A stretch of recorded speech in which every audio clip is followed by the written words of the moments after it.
오늘의 헤드라인 뉴스입니다. 이란이 이스라엘과의 휴전을 원한다는 소식이 전해지자 뉴욕 증시가 상승했습니다. 이란은 미국과의 핵 프로그램과 관련한 협상 재개도 원하고 있다는 소식 또한 재료로 작용했습니다.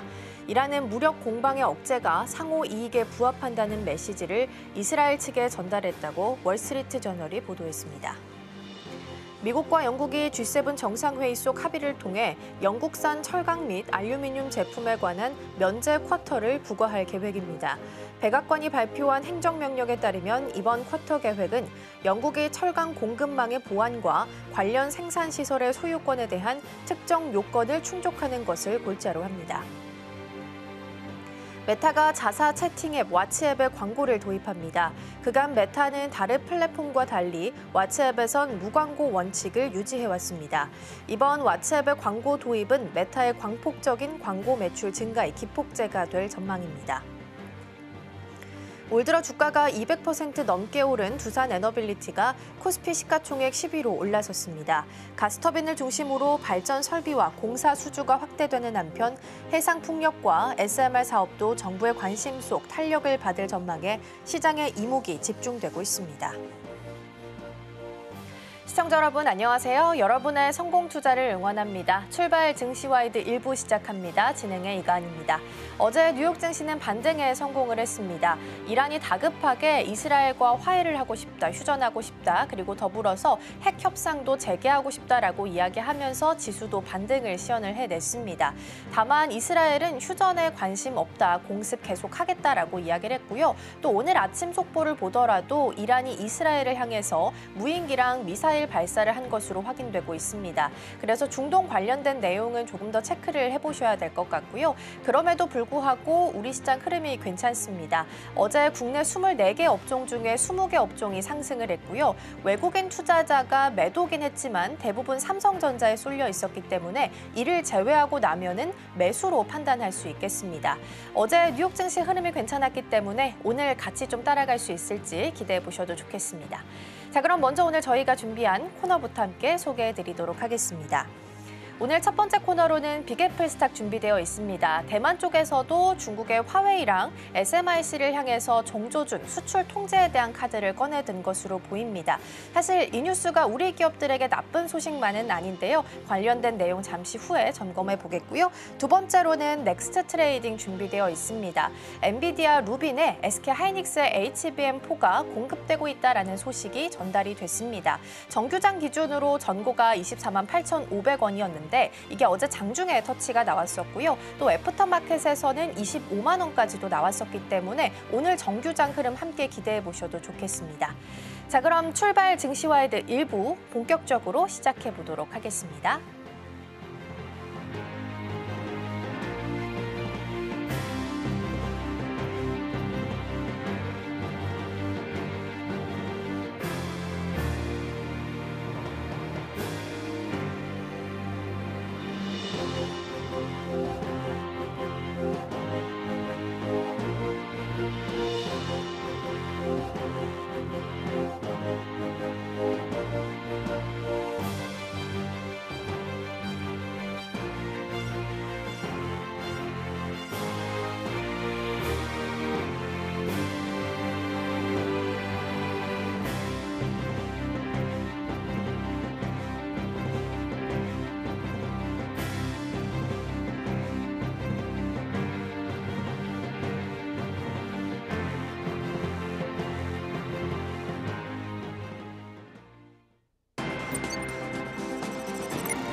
네, 첫 번째 코너 빅애플 스탁으로 이어가 보도록 하겠습니다. 오늘 도움 말씀에는 서울경제TV 윤경철 본부장 자리해 주셨습니다. 본부장님 어서 오세요. 네, 안녕하십니까.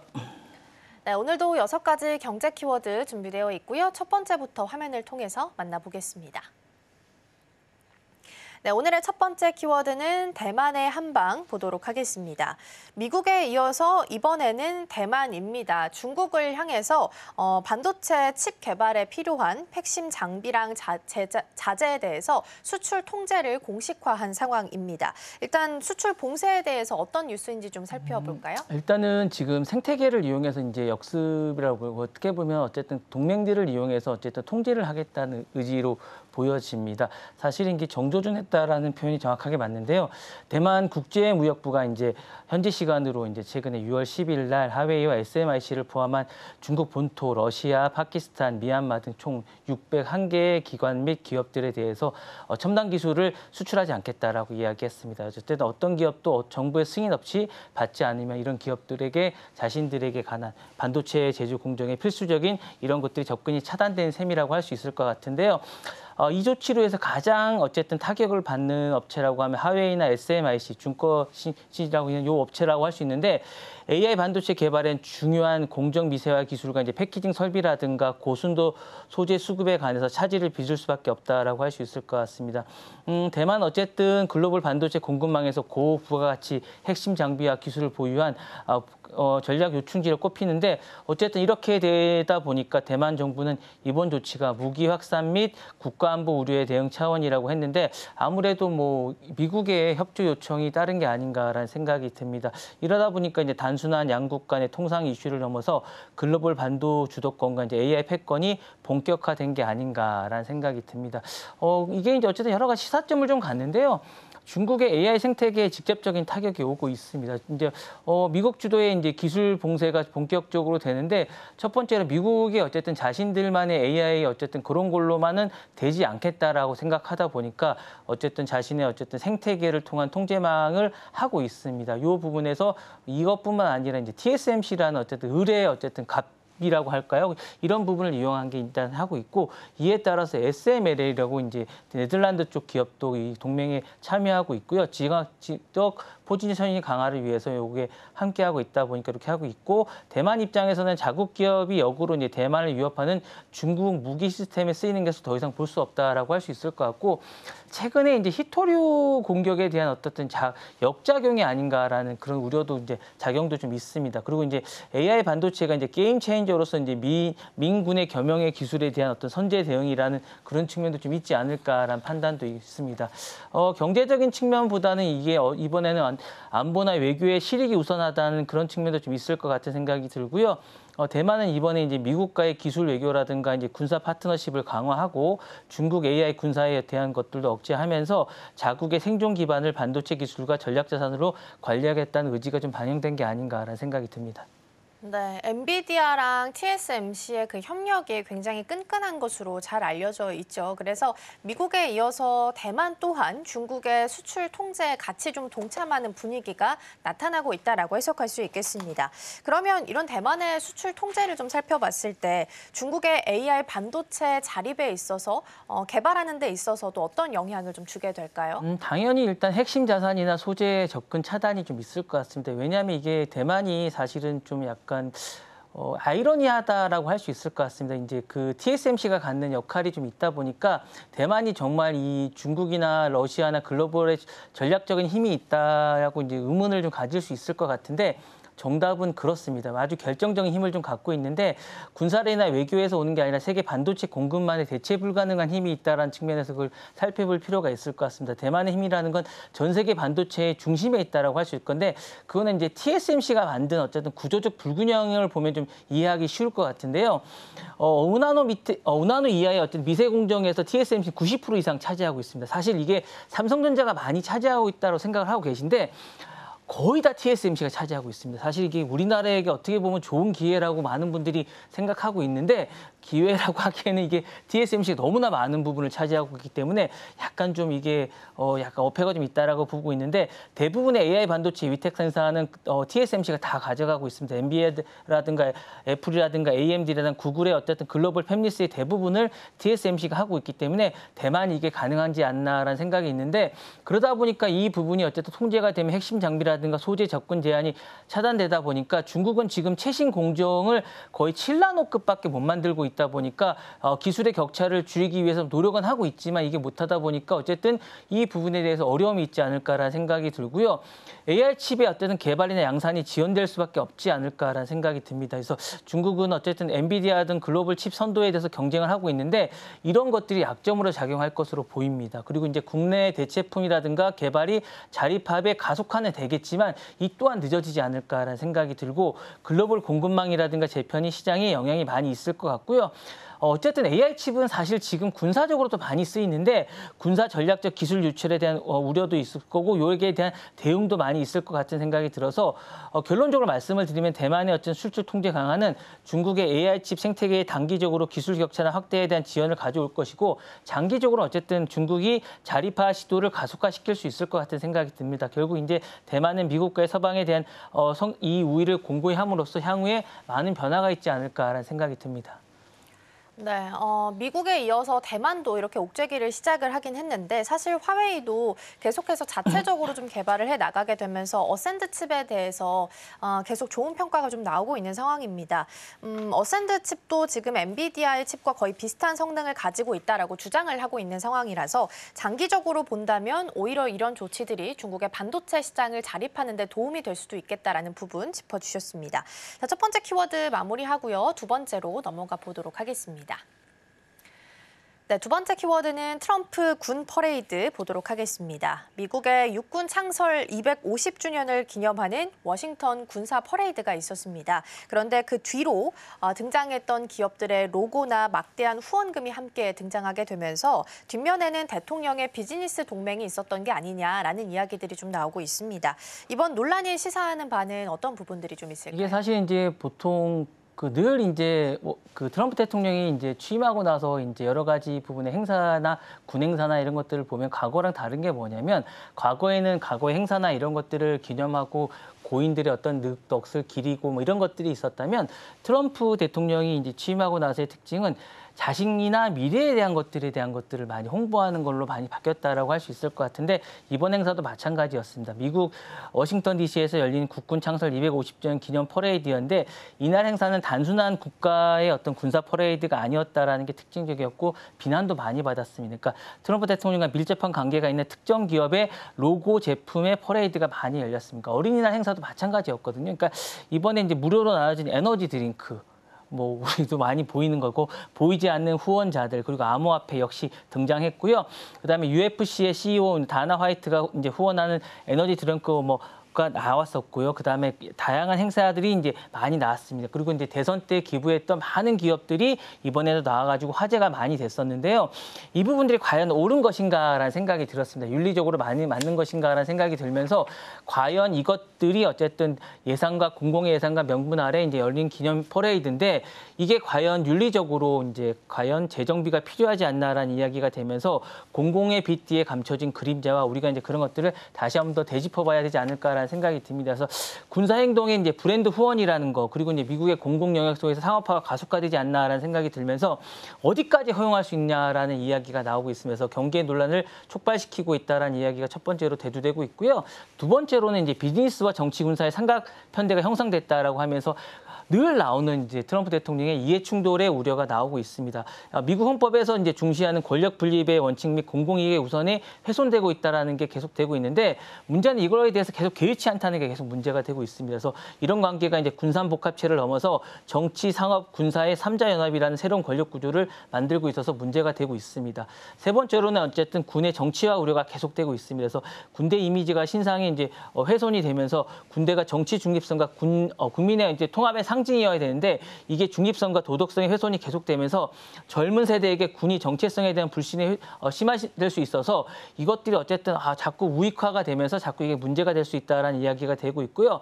이게 향후에 이제 내년에 있은 중간 선거에 대한 퍼레이드와 후원에 대한 방송이 결합이 되면서 계속 이런 것들이 자꾸 홍보의 수단으로 활용되는 게 좀 우려가 되지 않을까라는 생각이 들어서 자꾸 이게 이제 경계가 모호해야 된다라는 생각이 되면서 기업의 논란과 홍보의 수단으로 된다는 우려가 계속 나오고 있습니다. 네, 공공 행사임에도 불구하고 이렇게 사적 이익을 추구하다 보니까 논란이 계속해서 좀 발생하는 것 같고요. 트럼프 생일에 맞춘 군 퍼레이드로 사적 정치 마케팅 논란이 일어나고 있다라는 부분 살펴봤습니다.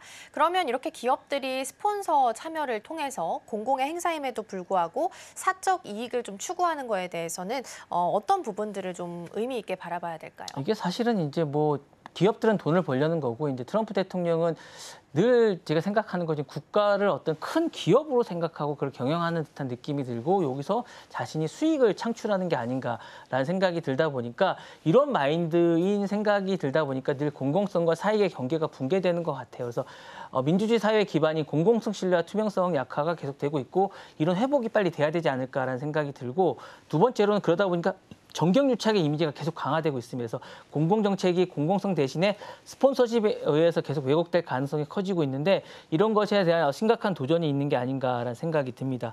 세 번째로는 이제 브랜드 신뢰와 이제 윤리 리스크가 이제 확대되고 있는데 이 부분에 대한 것도 다시 한번 짚어봐야 되지 않을까라는 생각이 듭니다.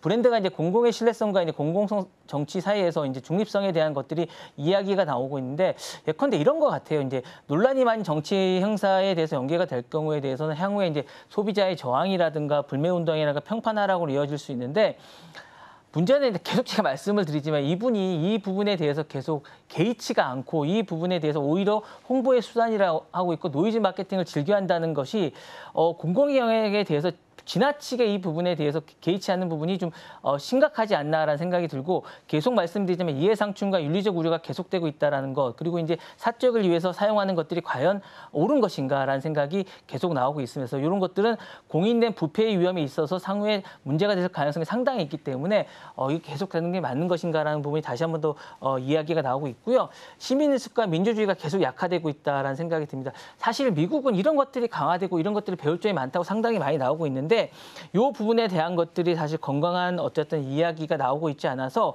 시민은 공공의 행사를 자신이 속한 공동체의 축제의 성찰의 장으로 인식을 하는데 이런 것들을 미국에서 이제 볼 수가 없습니다. 그래서 이게 상당히 문제가 되고 있어서 이런 것들이 이제 기업의 홍보의 논리라든가 우세하고 이게 이벤트의 소비로 전락이 되면서 문제가 있는 게 아닌가라는 생각이 들어서 향후에 이런 것들에 대한 이야기를 다시 한 번 더 논의를 해야 되지 않을까라는 생각이 듭니다.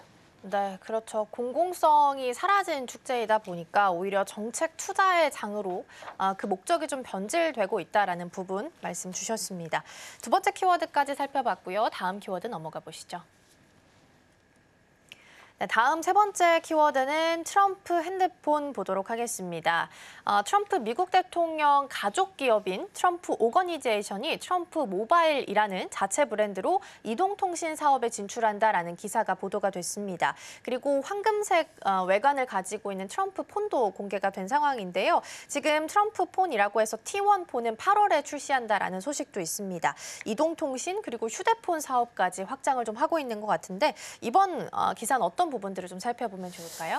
이게 뭐 단순한 어떻든 트럼프 폰을 넘어서 이제 보수층을 기반으로 한 이제 정치 기술의 융합의 어떻든 제국의 건설을 신호탄이라고 할 수 있을 것 같은 약간 이런 의미를 좀 부여하고 있는 것 같아요. 그러니까 이게 단순한 여러 가지의 의미도 좀 있겠지만 트럼프 자체적으로는 그 진영에서는 약간 그런 생각을 좀 하고 있는 것 같습니다. 그래서 단순한 통신화 출현을 넘어서 여러 가지 포괄적인 의미를 좀 갖고 있는 것 같고요. 지지층을 기반한 우파의 브랜드 생태계 구축이라는 약간 이런 의미를 좀 가지고 있는 것 같습니다. 그래서 트럼프 대통령 이미 소셜미디어에 트루소셜이라는 걸 갖고 있습니다. 그러다 보니까 이걸 비롯해서 향수라든가 와인이라든가 다양한 부분을 하고 있는데 그 연장선상으로 보이면서 이제 기술과 통신 영역까지 하면서 경제의 어떤 독립을 강화하라는 의도로 보이고 있으면서 이렇게 하다 보니까 이제 문제가 많이 나오고 있고요. 일부에서는 해당 상표가 실제 제품을 위한 게 아니라 상업적 방어권을 하겠다라는 의도로도 파악하고 있습니다. 그래서 아직 사업화 계획은 구체적으로 이제 드러난 바가 없지만 만약에 이제 통신 시장에 간다고 한다면 이게 좀 문제가 되지 않을까라는 이야기도 나오고 있습니다. 그래서 이게 과연 현직 대통령이 아까 제가 조금 전에 말씀드린 것 같이 현직 대통령이 할 수 있는 것인가라는 이야기가 나오고 있으면서 이 부분을 좀 짚어봐야겠지만 어쨌든 이게 나오게 된다면 보수 진영의 어쨌든 통신 인프라가 구축을 시도하고 있는 게 아닌가라는 생각이 들어서 정치 성향에 따라 분리된 디지털 생태계가 현실화가 가능화됐다라는 점에서 약간 의미가 있을 것 같고요.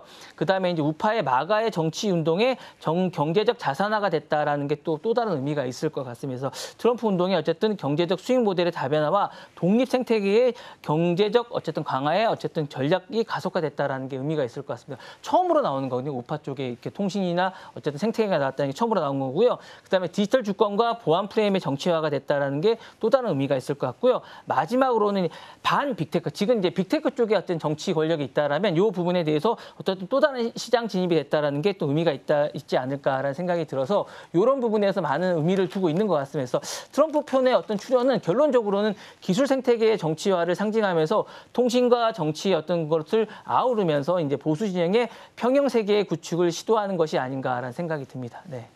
네, 지지층 기반으로 한 브랜드 경제를 지금 만들고 있는 거고요. 어떻게 보면 트럼프 대통령은 코인을 비롯해서 다양한 사업가로서의 모습도 대통령임에도 불구하고 어느 정도 확인할 수 있는 부분이 좀 아닐까 싶습니다.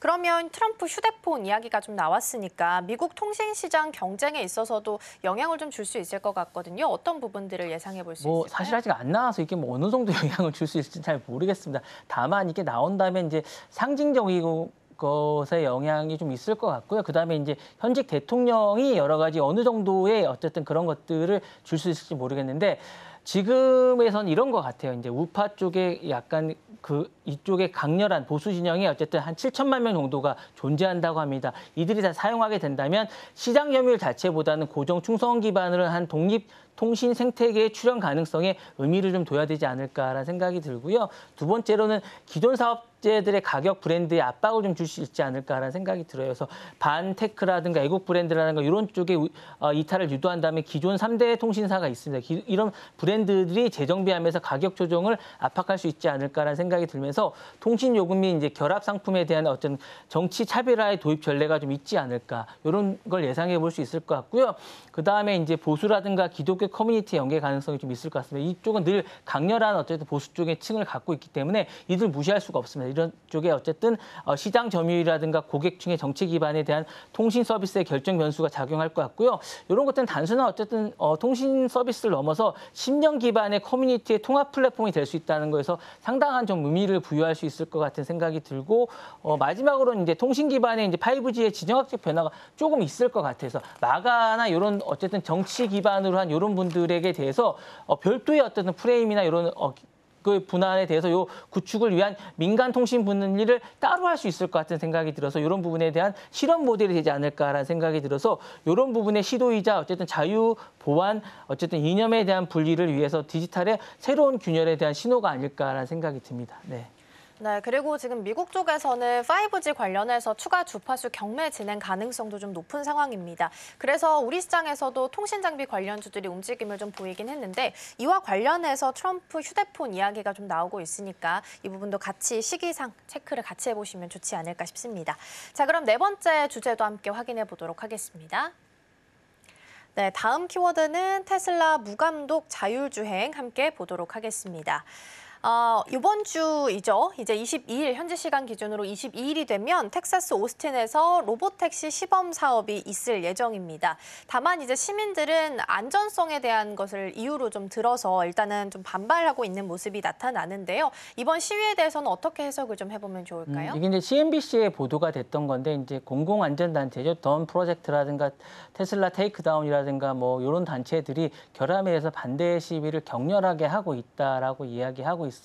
사실 이 기술이 이제 사실 사고 난 부분에 대해서 이야기를 하고 있으면서 물론 일부 사고가 났던 부분이 좀 있습니다. 그래서 이제 이 부분의 시연을 좀 보여주면서 이제 시범을 보여주면서 정차 중인 스쿨버스 정지를 무시하고 도로에 세우던 어린이 마케팅을 들이받는 장면을 이제 시연을 보여주고 있으면서 충격적인 장면을 보여주고 있으면서 이 부분을 던 프로젝트에 했던 CEO죠. 이분이 이제 이 기술이 사람을 죽일 수 있다라고 얘기를 하면서 이런 것들을 과연 하는 것이 맞는 것인가라고 이야기하고 있습니다. 그러면서 시민에 참여했던 부분이 이 부분을 사실은 공공의 장소에서 이렇게 아무 검증도 없이 무자격적으로 이렇게 하는 것이 과연 맞는 것인지에 대해서 다시 한 번 더 무감독 자율주행이 과연 맞는 것인지에 대해서 시험을 해달라, 테슬라가 입장을 밝혀달라라고 이야기하고 있는데 테슬라가 이에 대해서 사실 지금 이 별도의 입장을 내놓지 않고 있습니다. 다만 머스크 CEO가 이번에 이제 X를 통해서 로보택시가 활용될 Y 영상을 공개하면서 혁신적이라고만 계속 이야기를 하고 있거든요. 그러다 보니까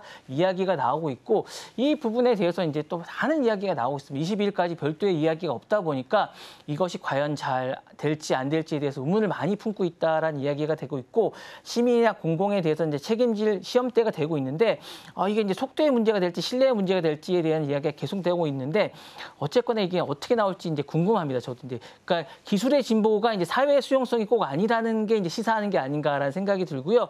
기술의 객관성 완성도보다는 주관적 신뢰도가 이제 시장의 확산의 결정적 요인이 되지 않을까라는 시사점이 좀 있을 것 같습니다. 그리고 이제 그동안 보여줬던 게 별로 없다 보니까 또 이런 게 아닌가라는 생각이 듭니다. 계속적으로 뭔가 좀 보여줬어야 되는 거고 실질적으로 이걸 담당했던 만약에 많은 사람들이 좀 떠나다 보니까 이런 감독관들이 떠나고 어쨌든 이런 많은 사람들이 떠나다 보니까 신뢰에 좀 문제가 있는 게 아닌가라는 생각이 들고 공공의 안전과 책임의 불투명성이 좀 있는 것 같습니다. 그리고 이제 정책이라든가 보험의 그런 적합성도 없이 기술의 상용화가 사회의 불안정성화가 그대로 이어질 수 있다라는 우려가 좀 있는 것 같고요.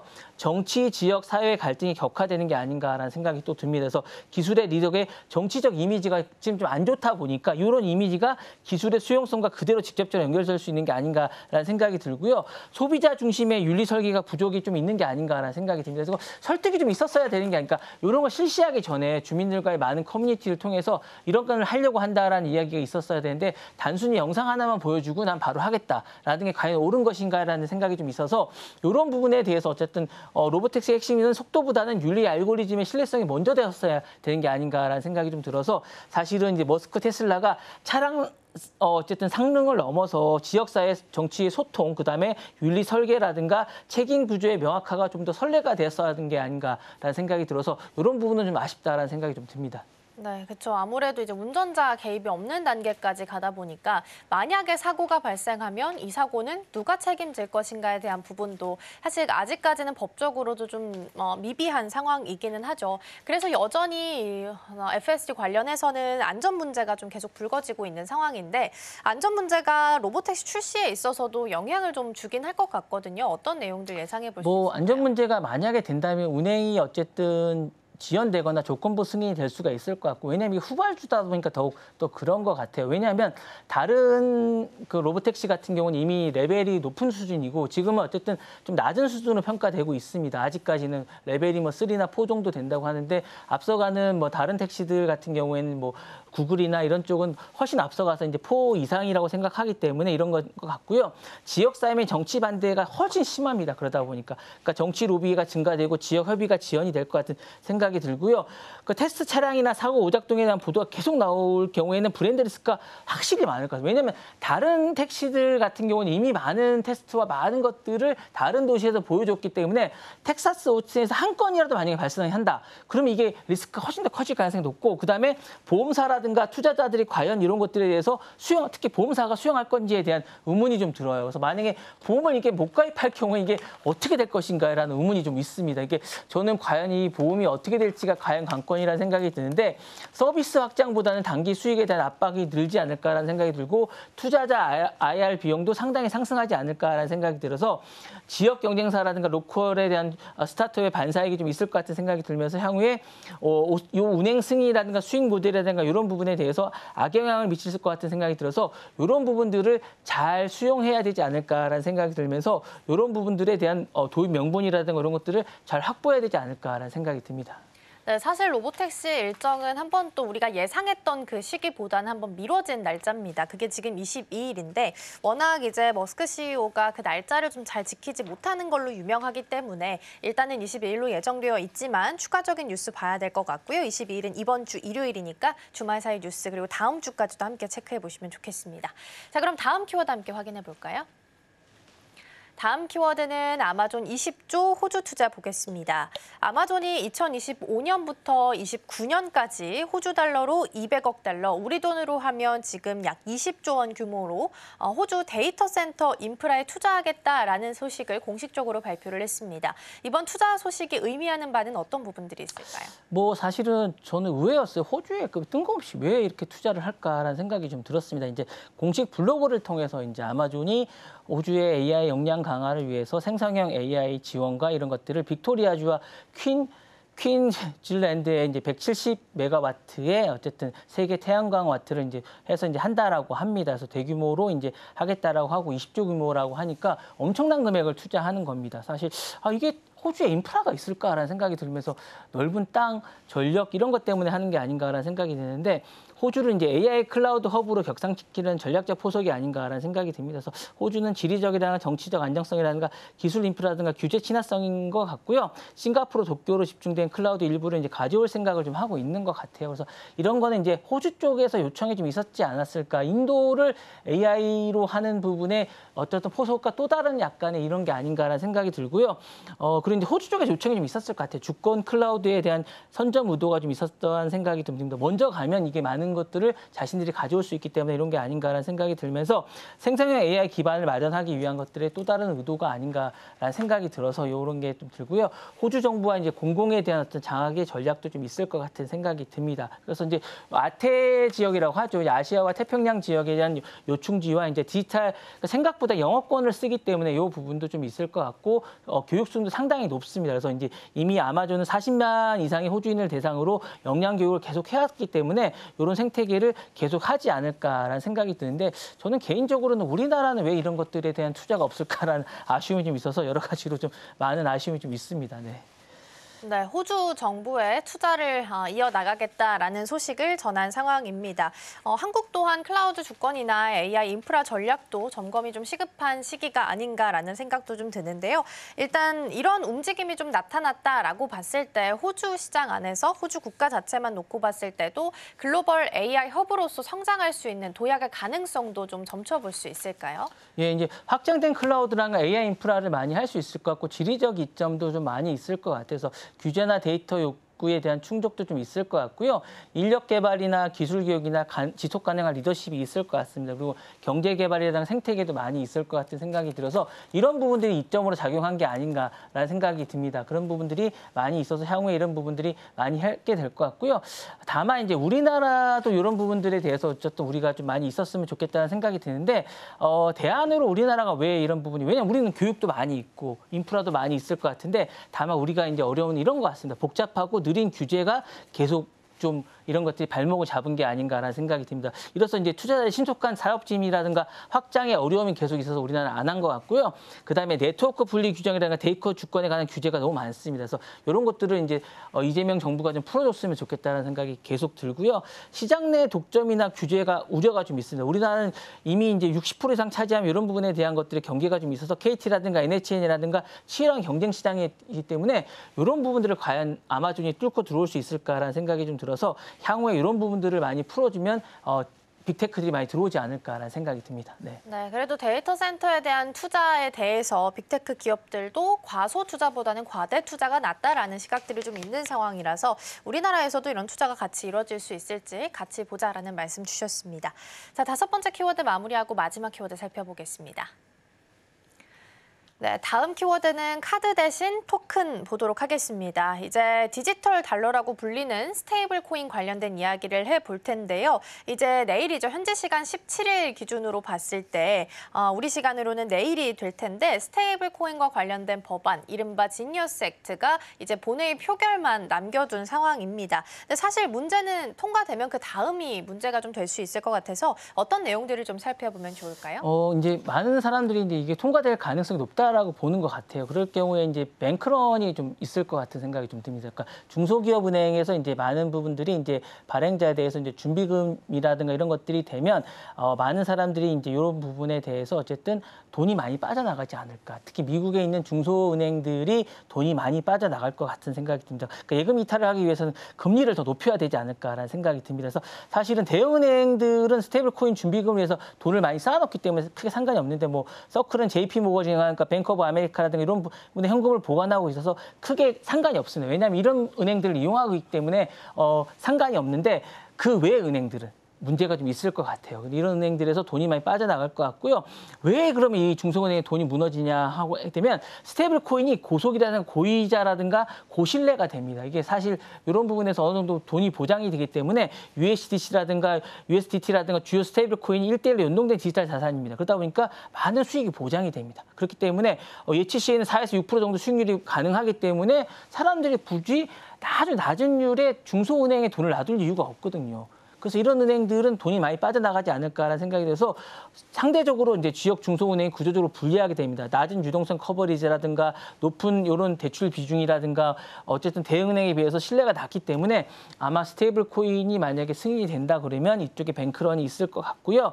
은행 없이도 결제 자산이 유동하고 어쨌든 은행 대신에 지갑을 이용하지 않을까 말씀하신 대로 코인을 이용하게 될 가능성이 상당히 높고 예금자 인식도 많이 바뀌게 될 것 같습니다. 그래서 제도권 편입은 사실 양날의 검이 될 것 같고 은행도 제가 볼 때는 많이 구조가 변하게 됐고 합종 연행이 되지 않을까라는 생각이 듭니다. 그래서 그렇게 되면 예금 이탈이 가속화되면서 중소기업과 어쨌든 이런 부분에 대한 대출도 감소되게 될 것 같고 대형은행과 빅테크의 영향력이 확대될 것 같은 그런 생각이 듭니다. 네. 네.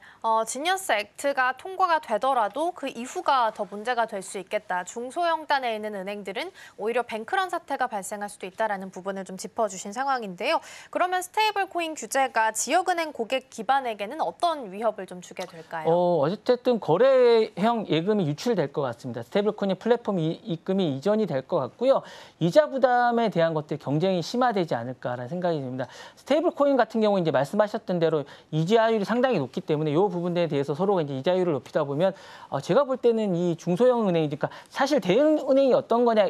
있다고 보시면 JP모건 같은 경우는 대형은행이고 JP모건도 이제 자체적으로 스테이블 코인을 발행하게 됩니다. 그래서 결론적으로 스테이블 코인을 자신의 무기로 통합해서 오히려 수혜를 가지게 됐고 시티고뱅크도 마찬가지입니다. 그리고 이제 뱅크 오브 아메리카나 이런 부분들은 자신들이 이제 가질 수 있기 때문에 상관이 없는데 직접적으로 타격을 받게 되는 건 지방은행입니다. 뭐 포스트 리퍼블릭 뱅크라든가 이런 은행들이 사실은 지방은행들은 타격을 받게 될 것 같고 이런 경우는 이제 디지털 인프라가 미비하고 자신들이 이런 것들을 구축할 수가 없게 됩니다. 이럴 경우에 뱅크런이 어쩔 수가 없게 됩니다. 그래서 이런 부분을 하게 될 것 같고요.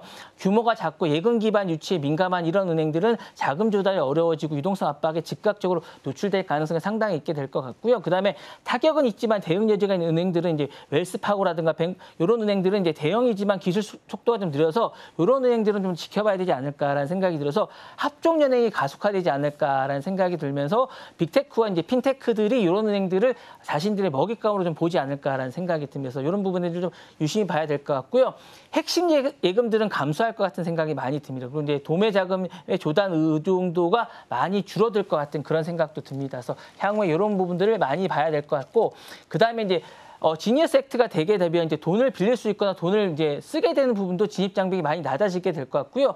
규제 차익 거래도 많이 이제 상쇄될 것 같은 생각이 듭니다. 그리고 이제 소비자들도 인식 간의 격차가 많이 없어질 것 같고 거래도 이제 손쉽게 되기 때문에 이런 부분들도 많이 보시게 되면 향후에 이제 스테이블 코인을 결제 수단을 채택하게 되면 지역사회 연계에 대해서 이제 경제도 많이 활용하게 될 것 같고 비례적인 규제도 옹호하게 될 것 같아서 향후에 이런 부분들이 되게 되면 우리가 이제 적응을 하게 되면 이런 것들에 대해서 이제 적응을 많이 하는 은행들은 살아남게 되고 이런 것들을 자신들이 이제 이런 것들 활용하지 못하는 지역 경제나 이런 것들은 없어지게 되지 않을까라는 생각이 들어서 향후에 이런 것들은 지켜봐야 되지 않을까라는 생각이 듭니다.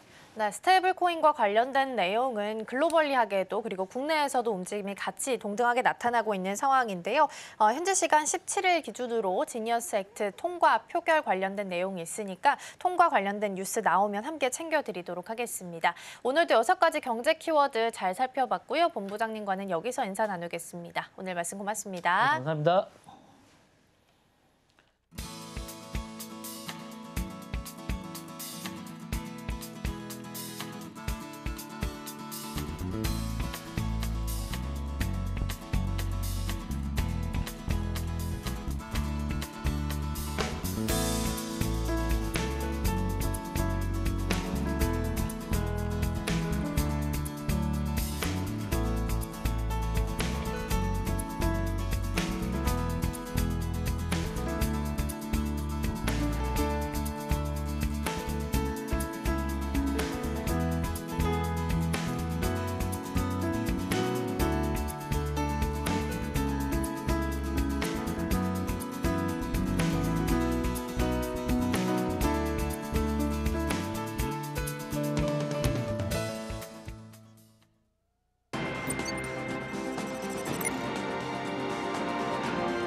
어제 정규장 마감 이후 시장은 어떤 흐름을 보였을까요? 애프터마켓에서 유독 눈에 띄었던 종목들, 오늘 장에 어떤 힌트를 줄 수 있을지 함께 살펴보시죠.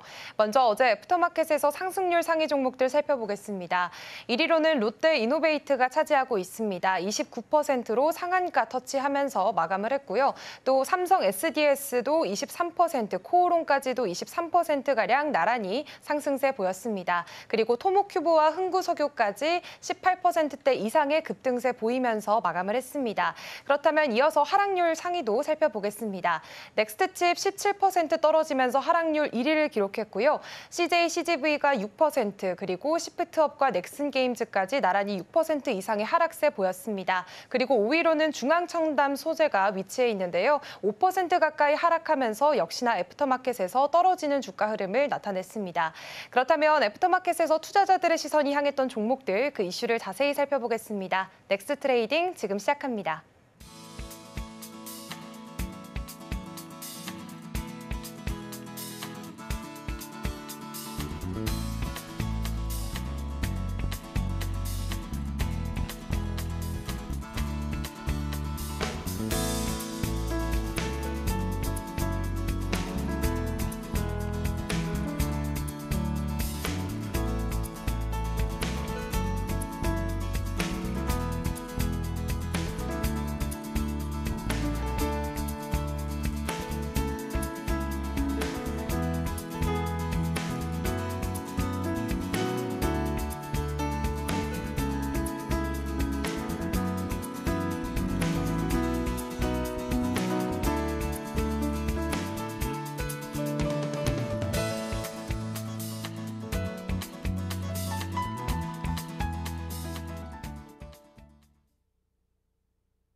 네, 넥스트 트레이딩으로 이어가 보도록 하겠습니다. 오늘 첫 번째 종목 SK하이닉스부터 함께 살펴보도록 할 텐데요. 사실 SK하이닉스가 굉장히 좋은 흐름을 보였습니다. 외국인 투자자가 어제 매도였지만 대부분 삼성전자를 좀 판 것으로 확인이 됐거든요. SK하이닉스는 그래도 불구하고 좀 사는 모습이었고요. 정규장에서 전고점이었던 24만 8,500원 터치도 같이 나오기도 했습니다.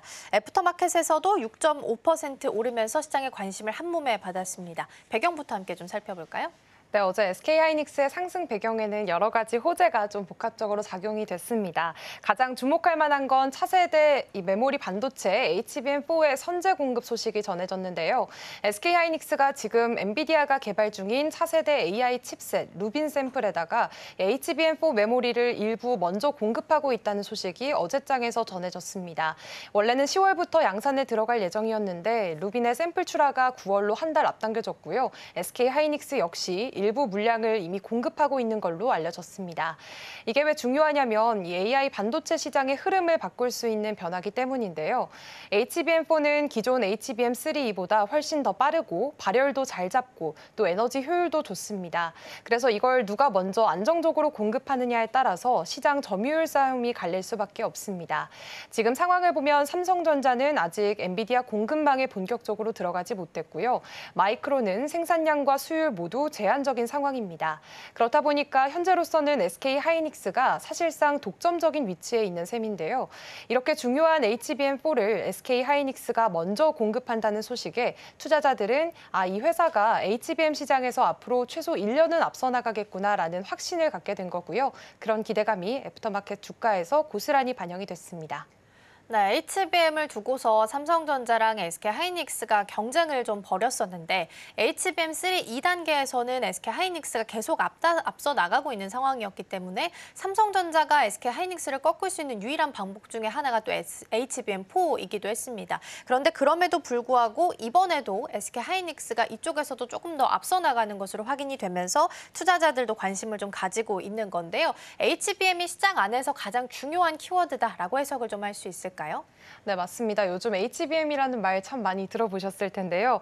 기존 메모리보다 훨씬 빠르고 또 한 번에 더 많은 데이터를 처리할 수 있는 고성능 메모리입니다. 특히 AI 반도체, 그중에서도 생성형 AI를 구동하는 AI 가속기 GPU에 꼭 들어가는 핵심 부품입니다. 예를 들어서 챗GPT나 이미지 생성 AI처럼 엄청난 양의 데이터를 실시간으로 처리해야 하는 기술에는 이 HBM이 필수입니다. 지금 엔비디아가 준비 중인 차세대 AI 칩 루빈 루빈에도 더 강력한 HBM이 필요한 상황이고요. 이 루빈의 샘플이 오는 9월쯤 나올 예정입니다. 그런데 지금 시점에서 이 고성능 HBM4를 안정적으로 공급할 수 있는 곳은 사실상 SK 하이닉스밖에 없다는 게 업계 평가입니다. 결국 AI 산업이 커질수록 HBM 수요는 더 늘고 있고 또 이걸 선도하고 있는 SK 하이닉스에 대한 기대감이 어제 주가에서도 그대로 반영이 됐습니다. 네, 엔비디아의 루빈 같은 경우는 사실 예정으로는 10월에 나올 예정이었는데 이것도 9월로 한 달 앞당겨진 것으로 보입니다. 그렇기 때문에 여기 일정에 맞춰줄 수 있는 기업 중에 하나가 SK 하이닉스로 지금 거론이 좀 되고 있는 상황인데요. 사실 그렇게 되면 당연히 실적이 좋아질 수밖에 없지 않을까 싶긴 해요. 증권가에서는 SK 하이닉스 실적에 대해서 어떻게 좀 전망을 하고 있을까요? 네, 증권가 반응도 상당히 긍정적인데요. 일단 IBK 투자증권은 SK 하이닉스의 2분기 실적을 매출 21조 1,400억 원, 영업이익 9조 500억 원 정도로 전망을 했습니다. 지난 분기보다 크게 늘어난 수치인데요. 이유는 두 가지입니다. 첫째, 이 디램 가격이 오르면서 고객들이 지금 미리 사두자라는 수요가 몰렸고요. 두 번째는 HBM 매출 비중이 더 커졌기 때문입니다. 이번 분기부터는 HBM3 12단 제품이 본격적으로 출하가 됐고 아까 말씀드린 HBM4도 일부 매출에 반영될 가능성이 생기면서 이 기대감이 커졌습니다. 일부 증권사는 목표 주가를 32만 원 이상으로 제시하기도 했고요. 결국 어제의 급등은 SK 하이닉스의 중장기 성장 가능성을 본 시장의 반응으로 볼 수가 있겠습니다. 네, HBM을 둘러싸고 일단은 SK 하이닉스가 HBM4 시장에서도 좀 선점을 하는 분위기가 나타나고 있다라고 보시면 되겠습니다. 넥스트레이드 기준으로도 지금 계속 신고가 달성이 나옵니다. 대체장에서 나오고 있는 거고요. 25만 6천 원 지금 흘러가고 있고 고가로는 25만 6,500원까지 지금 현재 터치가 나왔습니다. 정규장에서도 외국인 투자자, 기관 투자자가 어제 모두 들어온 것으로 보이고요. JP모건 쪽에서 도 매수 창구 상위에서 현재 이름 확인되고 있다는 부분도 함께 챙겨드리겠습니다.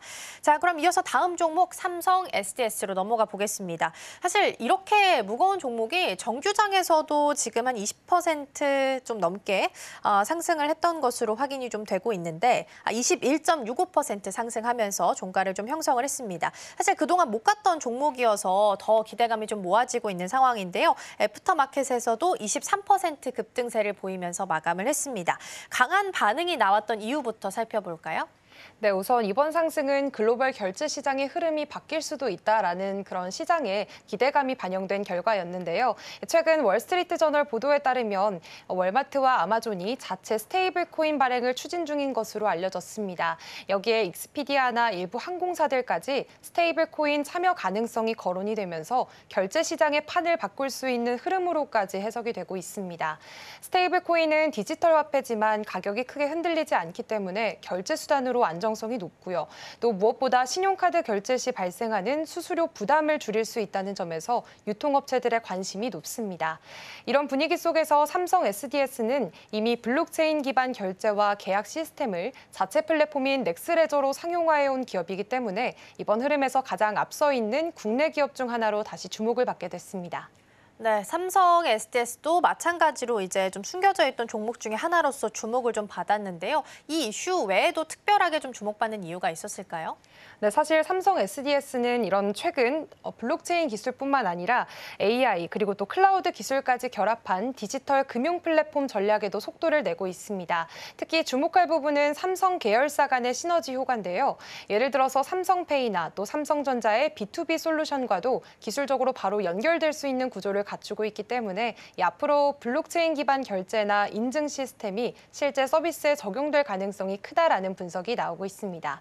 삼성 SDS는 이미 다양한 실증 경험과 기술 역량을 갖추고 있는 만큼 후발 주자들보다 훨씬 유리한 위치에 있다는 평가도 나오고 있습니다.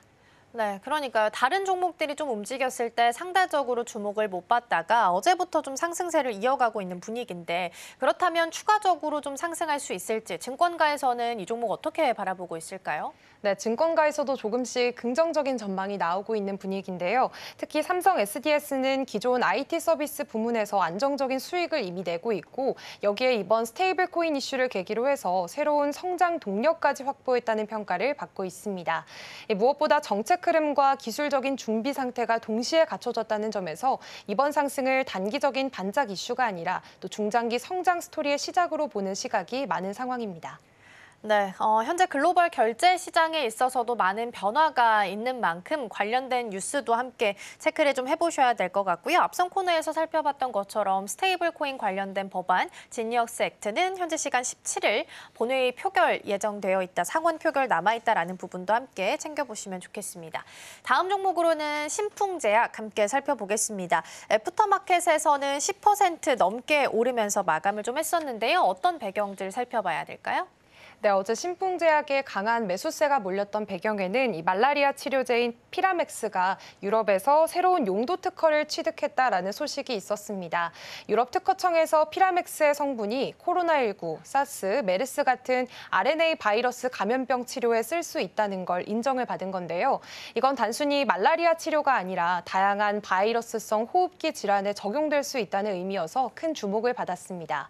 RNA 바이러스는 코로나19처럼 지금도 전 세계적으로 반복 유행하는 감염병들이기 때문에 이런 질환에 효과가 있는 약물이 유럽에서 특허를 인정받았다는 건 글로벌 시장 진출에 기반을 마련했다는 평가가 나오고 있습니다. 네, 특허 부분에서 일단 관심을 좀 받은 것으로 확인이 되는데, 그렇다면 가장 중요한 건 이제 실제로 치료제로 좀 상용화할 수 있을지 여부가 될 수 있을 것 같아요. 시장에서는 이 부분을 좀 어떻게 바라보고 있을까요? 네, 아직까지는 좀 지켜봐야 할 부분이 많긴 하지만 그래도 전반적으로는 긍정적인 시선이 많은 편인데요. 신풍제약은 이번 유럽 특허를 기반으로 해서 피라맥스를 코로나나 사스, 메르스 같은 호흡기 감염병 치료제로 확대할 계획입니다. 현재 임상시험 결과를 마무리 중이고 이후 식약처와 공식 허가 논의도 진행할 예정이라고 밝혔습니다.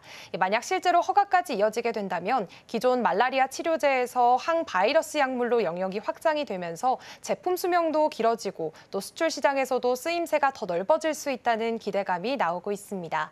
특히 이번 특허는 약 자체가 아니라 그 조성물 전체에 대한 권리를 확보한 것이기 때문에 다른 제약사들이 비슷한 성분으로 따라오기 어렵게 만든 점도 시장에서는 긍정적으로 보고 있고요. 신풍제약은 이미 동남아와 미국 등에서 해외 법인도 보유를 하고 있기 때문에 이번 특허를 계기로 해서 글로벌 진출, 또 기술 이전 등 다양한 전략이 가능할 거라는 기대감도 커지고 있습니다. 네, 기존에 이제 말라리아 치료제로 사용했던 이 약이 피라믹스라는 약이 앞으로는 이제 글로벌 감염병 대응 약으로 거듭날 수 있을지 함께 살펴보시면 좋겠습니다. 다음으로는 주가가 좀 크게 하락했던 종목을 살펴보겠습니다. CJ, CGV 살펴볼 텐데 애프터마켓에서는 지금 6% 넘게 빠졌습니다. 어떤 배경을 좀 살펴보면 좋을까요?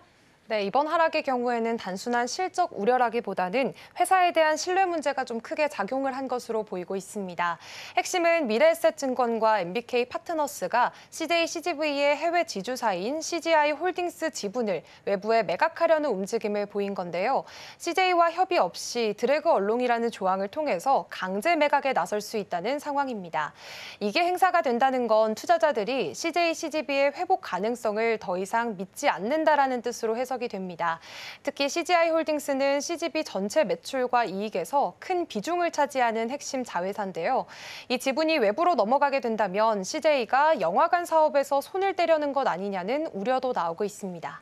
맞습니다. 그리고 CJ CGV가 원래 상장을 약속했던 때가 사실 코로나19 때입니다. 근데 그때 이제 영화관이 다수가 많이 폐쇄가 되어 있던 상황이다 보니까 투자자가 보유하고 있었던 지분 한 80.7% 정도를 콜옵션으로 매입했던 일도 있기는 했습니다. 일단은 핵심 자회사 매각 가능성에 대한 우려가 좀 높은 상황이다 보니까 주가에도 이런 우려함이 좀 반영된 셈인데 CJ CGV가 자본시장에서도 자금 조달을 하는 데 있어서도 어려움을 좀 겪고 있다면서요? 네, 맞습니다. 자금 조달 실패도 이번 주가 하락에 영향을 준 요인 중에 하나인데요. CJ CGV가 최근 400억 원 규모의 연구체를 발행하려고 했지만 100억 원만 모집이 되면서 75%가 미매각됐습니다. 이전에도 비슷한 실패가 있었던 만큼 시장에서 수익성과 생존 가능성에 대한 신뢰가 많이 떨어진 상황입니다.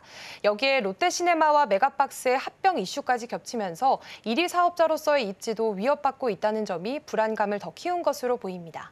네, 핵심 자회사 매각 우려에 또 자금 조달 실패까지 좀 겹쳐지게 되면서 상당히 좀 압박을 받고 있는 것 같고요. 넥스트레이드 기준으로 지금은 0.52% 강보합 수준에서 현재 움직임은 보이고 있다는 부분도 함께 보시면 좋겠습니다. 오늘 넥스트 트레이딩은 여기서 마치겠습니다. 오늘 말씀 고맙습니다. 네, 고맙습니다.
네, 전일장 이슈와 오늘장 분위기 짚어보겠습니다. 스탁포인트 시간입니다. SCB 이민 전문가와 함께합니다. 어서 오십시오. 네, 안녕하세요. 네, 일단 간밤 뉴욕 증시는 이스라엘과 이란의 이 갈등이 조금은 완화가 되면서 3대 지수 모두 상승으로 마감했습니다. 이 와중에 필라델피아 반도체 지수 역시도 3% 강세 흐름 보였는데요. 우리 증시에서는 오늘 어떠한 흐름이 이어질지 계속해서 살펴보도록 하겠습니다. 일단 전일장 보자면 어제는 좀 갈등의 불안감이 있었는데도 불구하고 우리 증시 강하게 잘 버텨줬습니다. 전쟁이 나도 코스피는 간다라는 이야기가 나올 정도로 좋은 흐름 보였었는데 어제 기관의 수급도 좀 많았습니다. 오늘도 지금 상승 출발할 것으로 보입니다. 코스피가 0.8%, 코스닥도 0.3% 흐름 상승 출발할 것으로 예측되고 있는데요. 전문가님 보니까 정말 전쟁이 나도 코스피가 간다라는 말이 어떤 말인지 알 것 같습니다. 오늘도 강한 흐름 이어질 것 같은데 어제 시장과 오늘 시장의 분위기 어떻게 예측하고 계실까요? 일단은 어저께 시장 오전에 조금 밀렸다가 중동 리스크가 아무래도 있다 보니까 좀 밀렸다가 전체적으로 한 9시 반 넘어서부터 갑자기 수직 상승을 좀 시작을 했고요. 예상보다 시장이 계속해서 강한 흐름을 이어주고 있습니다. 그렇다라는 건 전체적인 이제 대세 상승장이라고 좀 보시면 될 것 같고요. 뭐 이렇게 된다면 정말 뭐 빠르게는 뭐 의미는 없지만 어쨌든 3,000포인트는 이번 주 내에도 달성할 수 있지 않을까라는 생각을 합니다. 물론 어저께 이제 수급 상황을 본다면 외국인들이 3,300억 정도 코스피에서 매도를 진행한 부분이 어느 정도 약간은 찝찝하게 느끼실 수는 있는데요. 좀 외국인들의 수급 상태를 보다 보니까 어저께 전체적으로 삼성전자의 매도폭이 좀 컸고요. 그 반대쪽으로 SK 하이닉스의 매수가 좀 컸다. 그러니까 삼성 쪽에서는 약간 숏 배팅을 좀 진행을 했고 SK 하이닉스 쪽에는 약간 롱 배팅이라고 하죠. 상승 배팅을 좀 진행을 했다라고 생각을 해주시면 될 것 같습니다.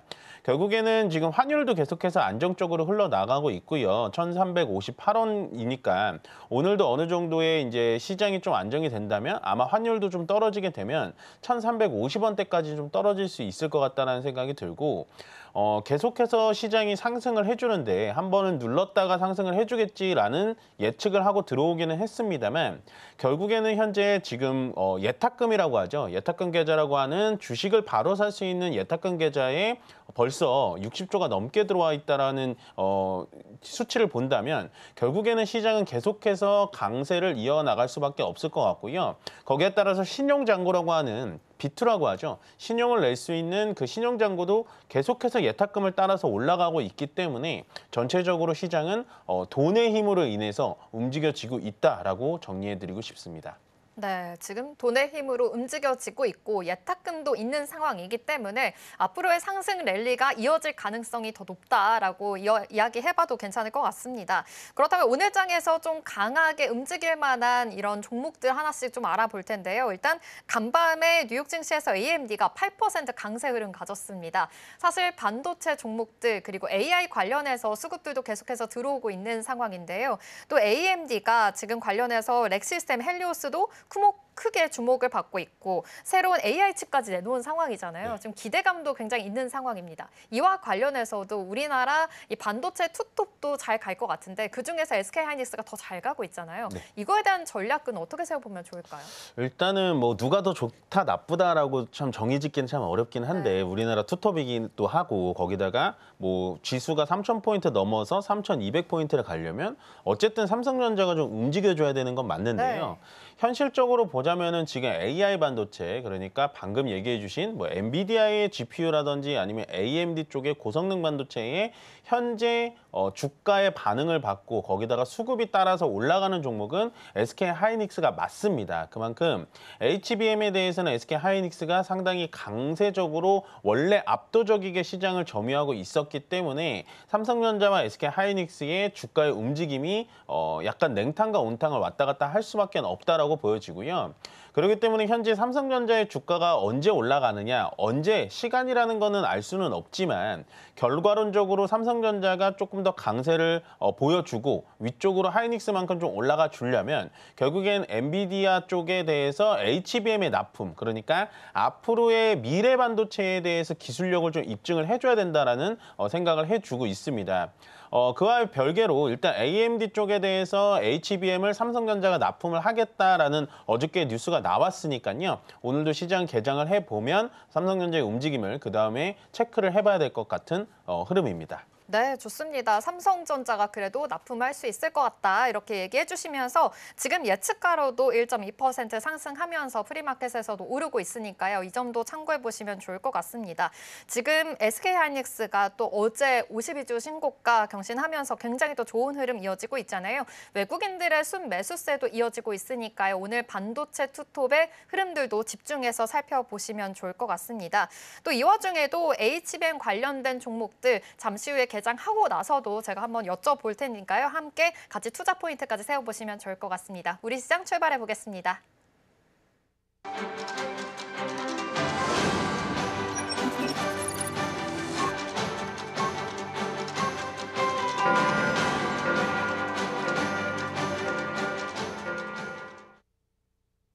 6월 17일 화요일 우리 시장 문 힘차게 열었습니다. 간밤 뉴욕 증시는 3대 지수가 일제히 상승으로 마감을 했습니다. 중동의 긴장감이 다소 누그러질 것이라는 기대감 속에서 지수도 유가도 조금은 안정세를 되찾은 모습이었는데요.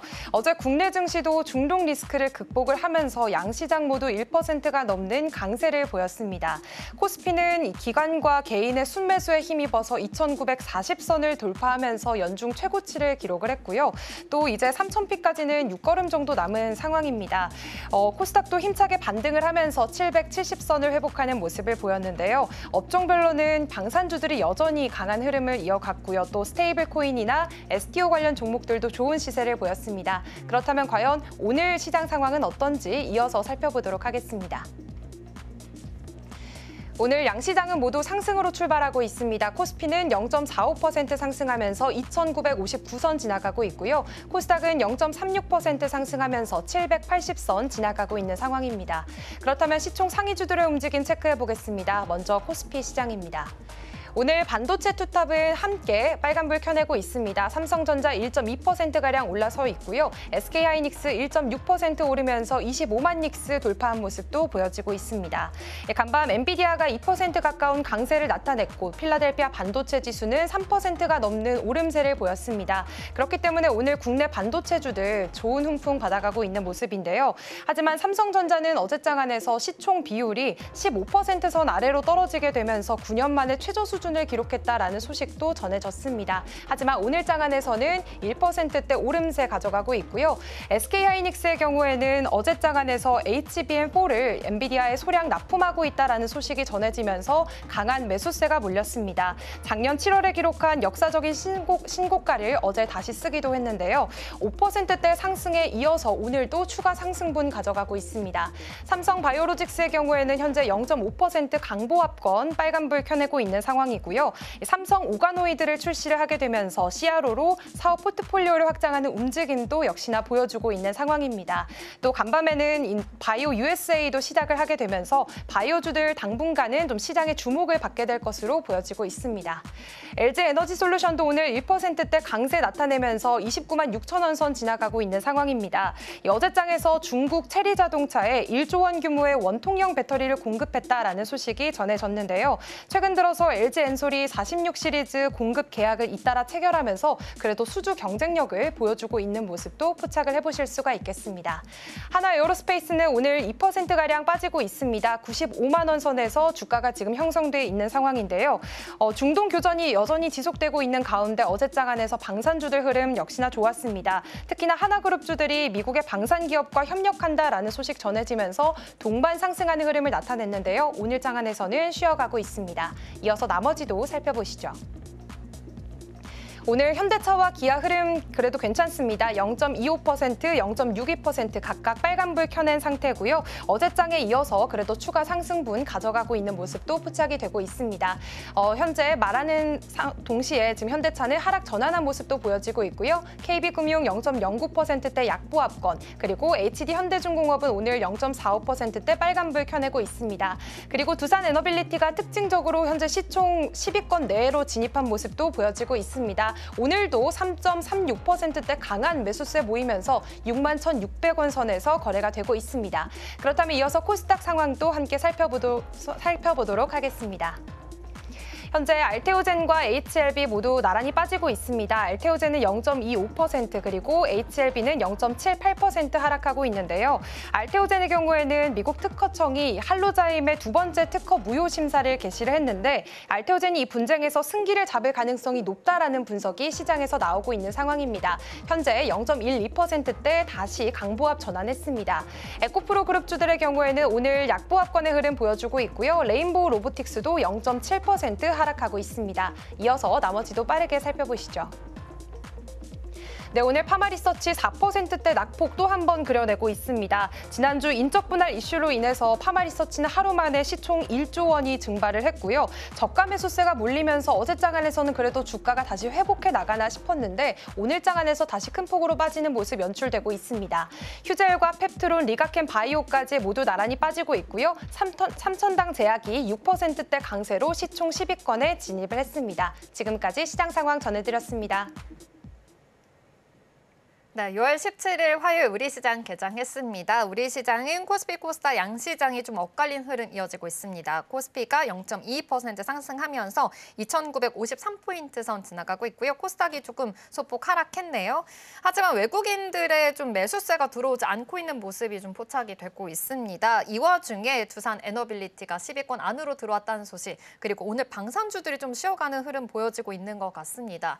전문가님 봤을 때 지금 그래도 코스피에서는 좋은 흐름 이어지고 있는 것 같거든요. 네. 지금 시장 분위기는 또 어떻게 해석해보면 좋을까요? 뭐 일단은 어저께의 상승분을 약간은 좀 소화를 하는 것 같아요. 전체적인 외국인들의 매도세가 아침부터는 좀 강하거든요. 제가 그렇죠. 느끼기에는 1,000억 정도 지금 넘게 들어오고 네. 있으니까 그래도 좀 세다라고 보여지고, 그러니까 어저께는 외국인들이 매도하는 거를 기관 쪽에서 좀 받아가면서 전체적인 시장을 좀 이끌었다면 오늘 같은 경우는 일단 기관 쪽에서도 같은 매도가 좀 나오고 있기 때문에 전체적으로 시장은 지금 2,950포인트를 넘어서 약간은 좀 조정을 받았다가 좀 올라가는 그런 흐름으로 보여지지 않을까라는 생각을 합니다. 다만 오전 중에 제가 뭐 이렇게 말씀드렸다고 해서 무조건 이렇게 간다라고 생각을 하시면 안 돼요. 요즘 시장의 특징상 한 10시나 11시 정도 넘어서 갑자기 수급이 좀 틀어지거나 전체적으로 갑자기 기관 쪽에서 바스켓 매매 쪽에 좀 들어오면서 시장을 갑자기 위쪽으로 확 당길 수도 있고 좀 예측 불가한 상황이기 때문에요. 현재 상태에서는 외국인과 기관 쪽의 매도세가 조금은 부담스러운 상황이다라고 정리를 해드리면 될 것 같습니다. 네, 좋습니다. 지금은 이제 외국인보다는 좀 기관 쪽에서 같이 외국인과 기관 코스피에서는 지금 매도이 보이고 있고 외국인들이 지금 아침 시간인데도 불구하고 지금 매도의 폭이 깊다라는 점 체크해 보시면 좋을 것 같습니다. 이 와중에 반도체 투톱은 계속해서 잘 가고 있습니다. 장 전에 제가 또 살펴봤듯이 HBM 관련해서도 궁금해진 점이요. 사실 지금 이렇게 AMD 관련해서도 잘 커진 만큼 AI 칩들의 수요가 더 있는 거잖아요. HBM 관련해서 계속해서 강세 흐름이 이어질 텐데 이 안에 소부장들도 같이 보면 좋을 것 같거든요. 이쪽으로는 어떻게 투자 전략 세워보면 좋을까요? 일단은 지금 HBM의 낙수 효과라고 하는 전체적인 HBM을 만들어줄 수 있는 장비라든지 소재 쪽, 뭐 이쪽이 아직도 주가는 많이 내려가 있습니다. 지금 하이닉스는 이제 전고점을 넘어서 오늘 추가적인 상승이 나와서 결국엔 계속해서 신고가 영역을 가고 있는데 그의 낙수 효과를 노릴 수 있는 뭐 장비주라든지 소재주들은 코스닥에 보통 포진이 돼 있습니다. 그렇지만 코스피가 수직 상승을 할 때 코스닥은 약간은 상승을 하다가 꺾인 흐름이 나오고 있거든요. 그렇기 때문에 저는 이 HBM 특히나 하이닉스 향 장비라든지 소재 쪽에 대해서는 충분히 지금부터라도 매수에 들어간다면 결국에는 추가적인 상승은 하이닉스만큼은 아니겠지만 전체적으로 따라서 올라가는 상승폭을 좀 보여주지 않을까라는 생각을 하고요. 결국에는 여러분들이 여기서부터 좀 탐구를 하고 공부를 해보셔야 되는 건 하이닉스 향에 특히나 HBM에 어떠한 장비가 들어가는지 HBM에 대해서 어떠한 소재가 주력적으로 좀 쓰이는지 이런 종목들을 좀 탐구해 보시는 게 훨씬 더 좋아 보이는 방향이다라고 정리해드리겠습니다. 네, SK 하이닉스 향의 장비들, 소부장단들 좀 주목해 보시면 좋을 것 같은데요.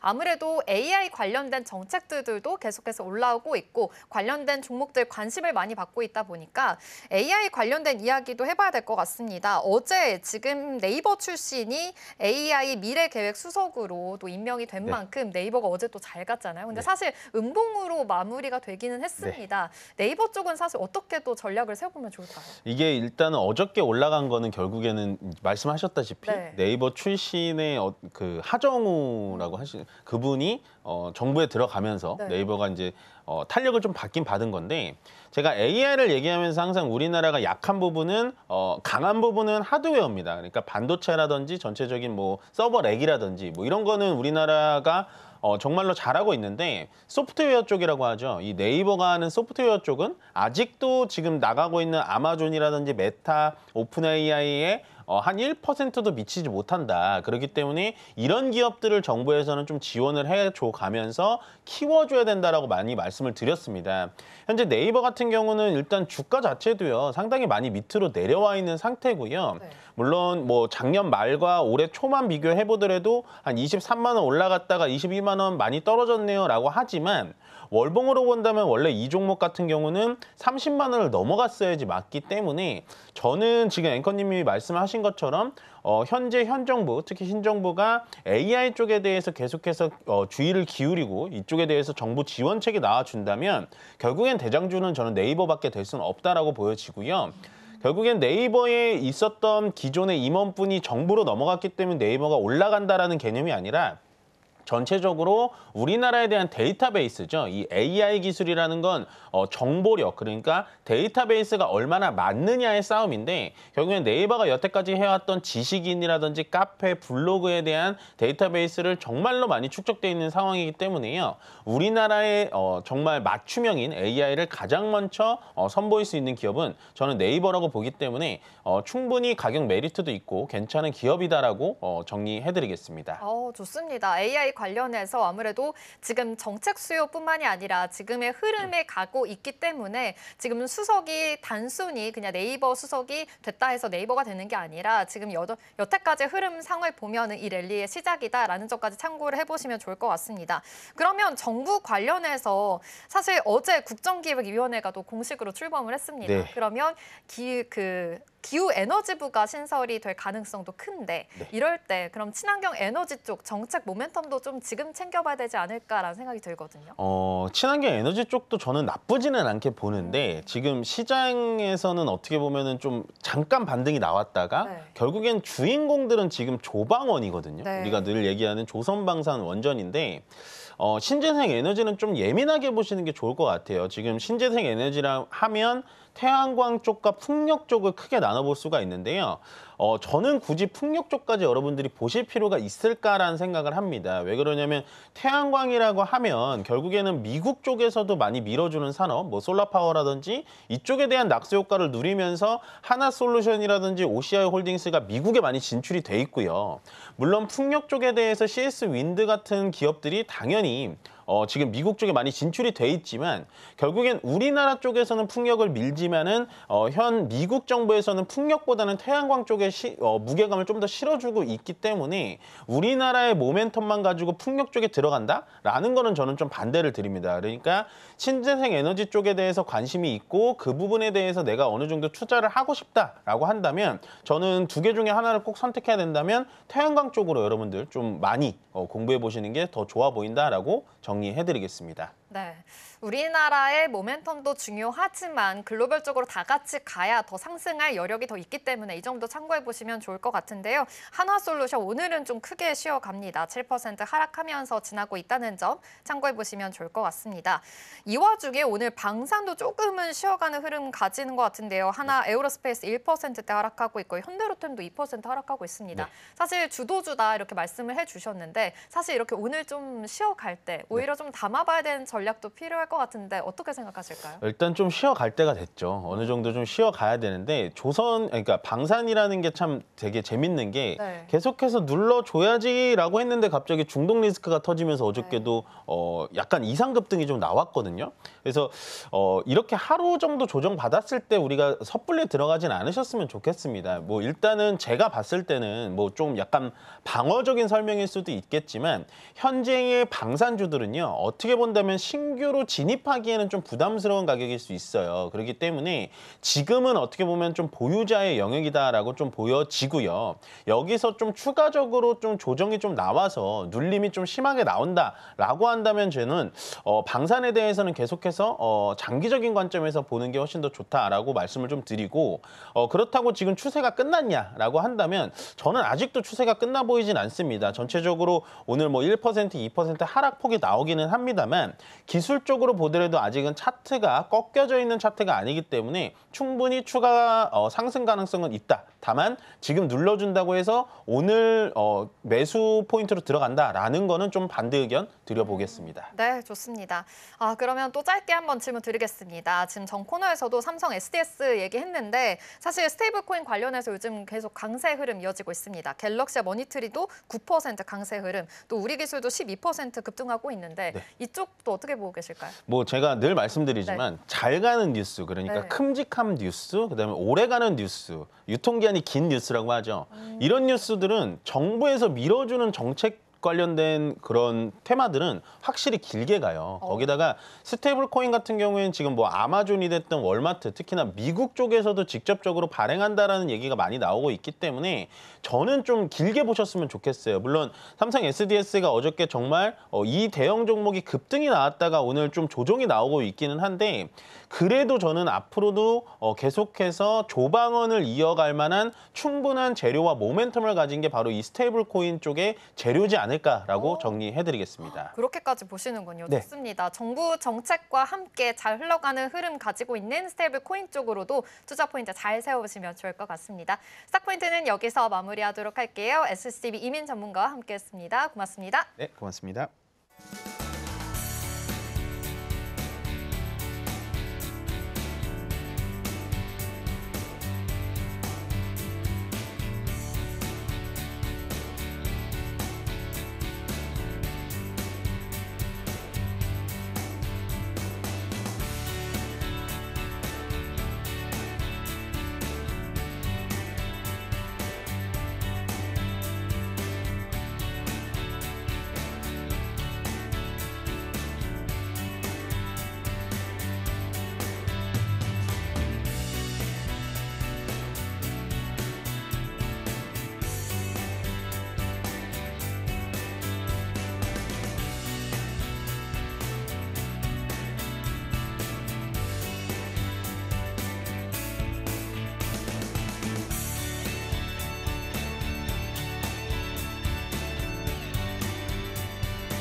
네, 계속해서 캐스팅콜로 이어가 보도록 하겠습니다. 오늘 도움 말씀에는 KM투자파트너스 김성훈 대표 자리해 주셨습니다. 대표님 어서 오세요. 네, 안녕하세요.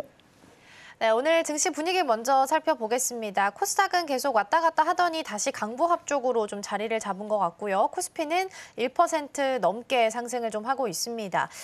다만 이제 아침에 계속 속보가 좀 나오는 내용들을 보면 트럼프 대통령이 G7 일정 조기 접고서 조기 귀국길에 좀 오른 것으로 보이고요. 그렇다면 한미 정상회담 자연스럽게 좀 불발될 것으로 보입니다. 더불어서 일정 좀 단축했다라는 부분 체크해 보시면 좋겠다라는 부분도 함께 점검 드리고요. 그럼에도 불구하고 지수 분위기가 나쁘진 않습니다. 선물 시장 조금 빼고 있기는 한데 전반적인 분위기 어떻게 좀 해석해 보면 좋을까요? 네, 아까 말씀하신 대로 지금 오늘 시장은 개인들이 의외로 주도를 해주고 있는 상황. 4년 전에 개인의 이 매수 유입 속도와 굉장히 유사한 상황이고 예탁금이 지금 60조에서 63조까지 늘어났다는 소식 알려드렸을 텐데 현재 구간에서 우리가 특징을 보자면 대외 환경보다는 국내 정책의 반응력이 훨씬 커지면서 앞으로의 3,000포인트가 이번 주에 달성이 될 것이다. 그래서 지금 보면 트럼프의 일부 이런 그 관련된 변동성은 있지만은 국내 시장 같은 경우는 일단 코스피를 중심으로써 반등을 이어갔지만 저는 이번 주 같은 경우는 또 코스닥을 중심으로써 반등에 대한 여력이 좀 더 남아 있다. 오늘 뭐 알테오젠의 이 TP 상향 얘기들도 굉장히 많이 들어보셨을 텐데 바이오주에 대한 뭐 이벤트 행사도 있잖아요. 네. 또 미국에서 이제 당뇨병 학회도 네. 있고 그래서 그 동안에 좀 소외됐던 종목들도 한번 지켜보자는 차원도 저는 한번 중점적으로 보자. 그래서 FOMC의 일단 금리 기조도 있는데 뭐 신중함을 유지할 것으로 보입니다. 일단 CPI 같은 경우에 이제 어느 정도의 고가에서 좀 하락폭은 이제 재고에 의한 일시적 하락이다라는 느낌이 굉장히 강하기 때문에 여기에 금리 인하에 좀 일부 기대하는 것보다는 지금은 일단 정책에 대한 이제 드라이브 가능성들이 있는 섹터에 좀 주목을 계속해서 해보자. 뭐 오늘 같은 경우도 이제 지주사 쪽에서도 좀 저렴한 또 이제 종목들도 좀 있는 흐름들 그리고 AI 중소형 쪽에서는 오늘 한국화 컴퓨터 오브젠이 이틀 연속 강세를 보였다는 점 이것들이 다 정책적 이슈가 계속해서 이어질 수 있는 종목들 계속 우리가 주목을 해볼 필요 있다 말씀을 드려보고 싶습니다. 네, 먼저 전반적인 분위기 살펴보고 왔고요.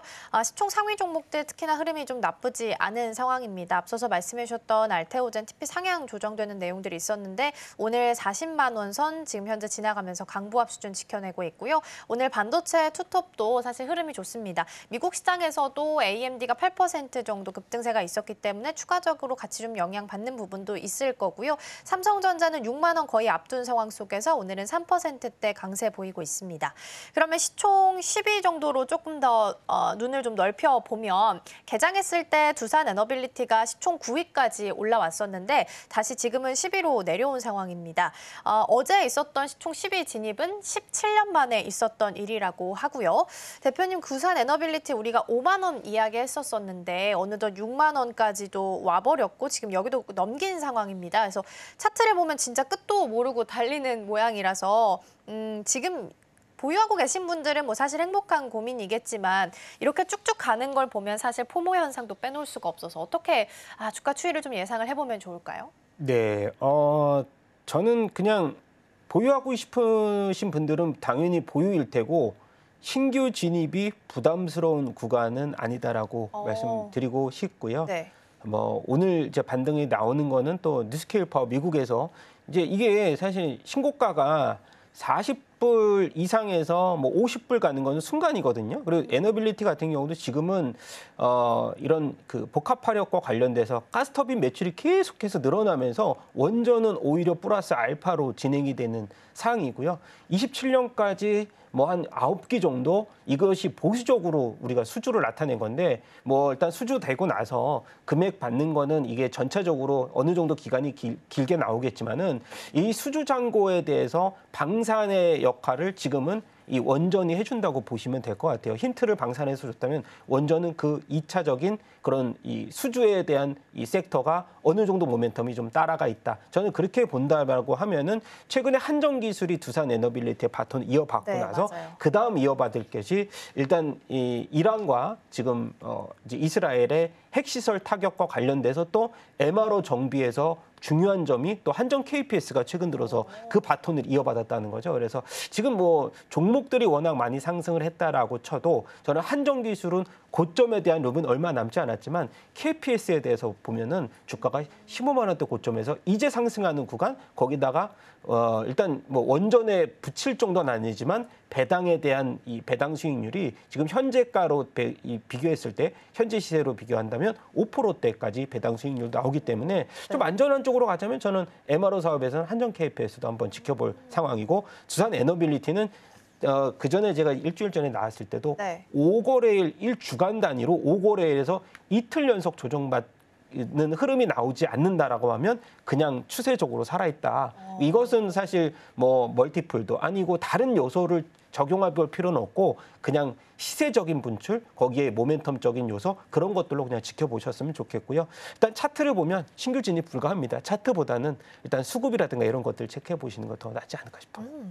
그러니까 이게 끝이 어딘지를 모르고 내달리는 중이라서 그럼에도 불구하고 지금 구간에서도 신규 진입도 보유하고 싶다라고 하신다면 괜찮다라는 사인을 주셨으니까 참고해 보시면 좋지 않을까 싶습니다. 일단은 두산 에너빌리티가 약간은 상승분을 좀 반납하는 움직임이 나옵니다. 그래서 6만 200원 선 걸쳐 있고요. 지금은 시총 11위로 잠시 자리를 좀 내려왔다라는 부분도 함께 체크해 보시면 좋겠습니다.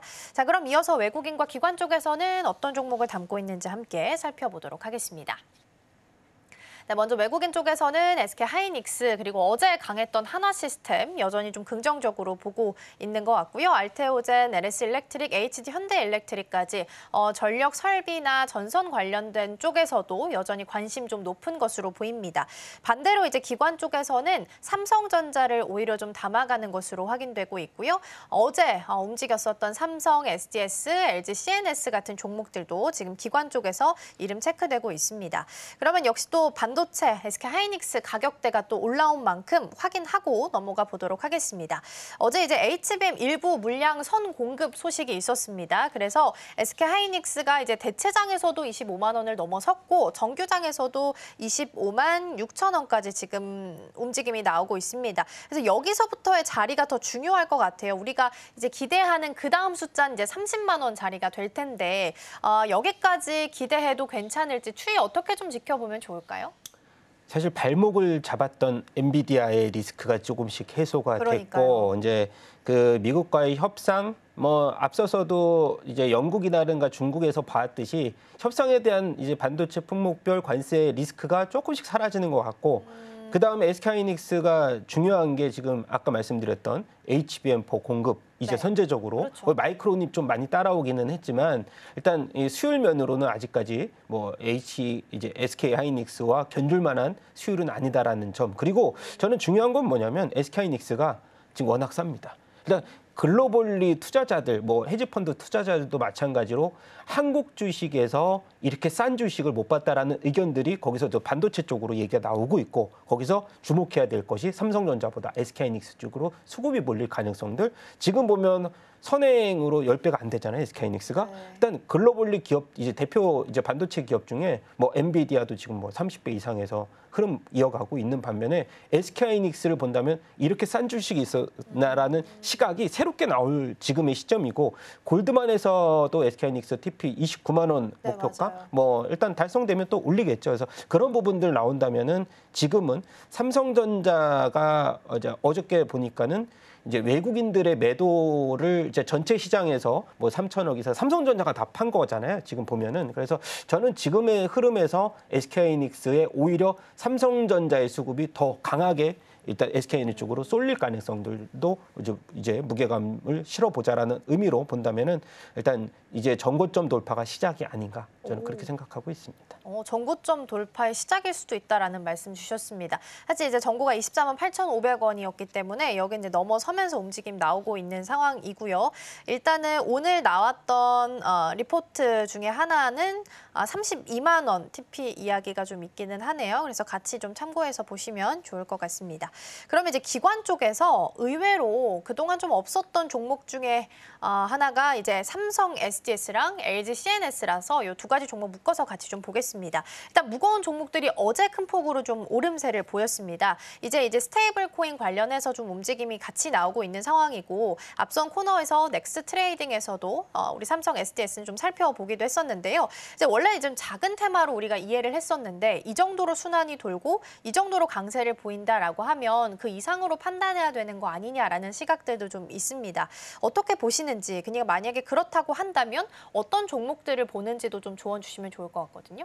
예, 뭐 삼성 SDS 하면은 그동안의 실적 대비해서도 너무 많이 소외됐기 때문에 그런 영향이 아닌가 싶기도 하고요. 네. 그래서 뭐 클라우드 사업 부분에서 원래 이제 이 LG CNS도 연평균 24% 성장함에도 불구하고 이제 대형주, 우리가 이런 느낌을 강하게 우리가 생각할 수가 있을 것 같은데 카카오나 네이버도 AI 소프트웨어 급등할 때 굉장히 많이 소외됐잖아요. 그래서 수급적인 역할을 기대해 본다면은 지금의 자리에서는 당연히 뭐 디지털에 대전환 관련된 이제 수혜를 받을 수 있는 지금 시점이 조금 온 것이 아닌가라고 보고 있는데 차례가 아직까지는 이제 강력하게 들어올 수급은 아니다. 그래서 대형주 쪽에서 보면은 일단 올릴 만한 섹터들을 올리고 나서 네. 그 다음 차례로서 이런 이 클라우드 관련된 섹터로 갈 수 있는 그런 여건들이 조금씩 나온다라고 저는 생각이 되는데 일단 이 스테이블 코인 관련돼서 중소형주들이 계속 랠리를 이어갈 때 일단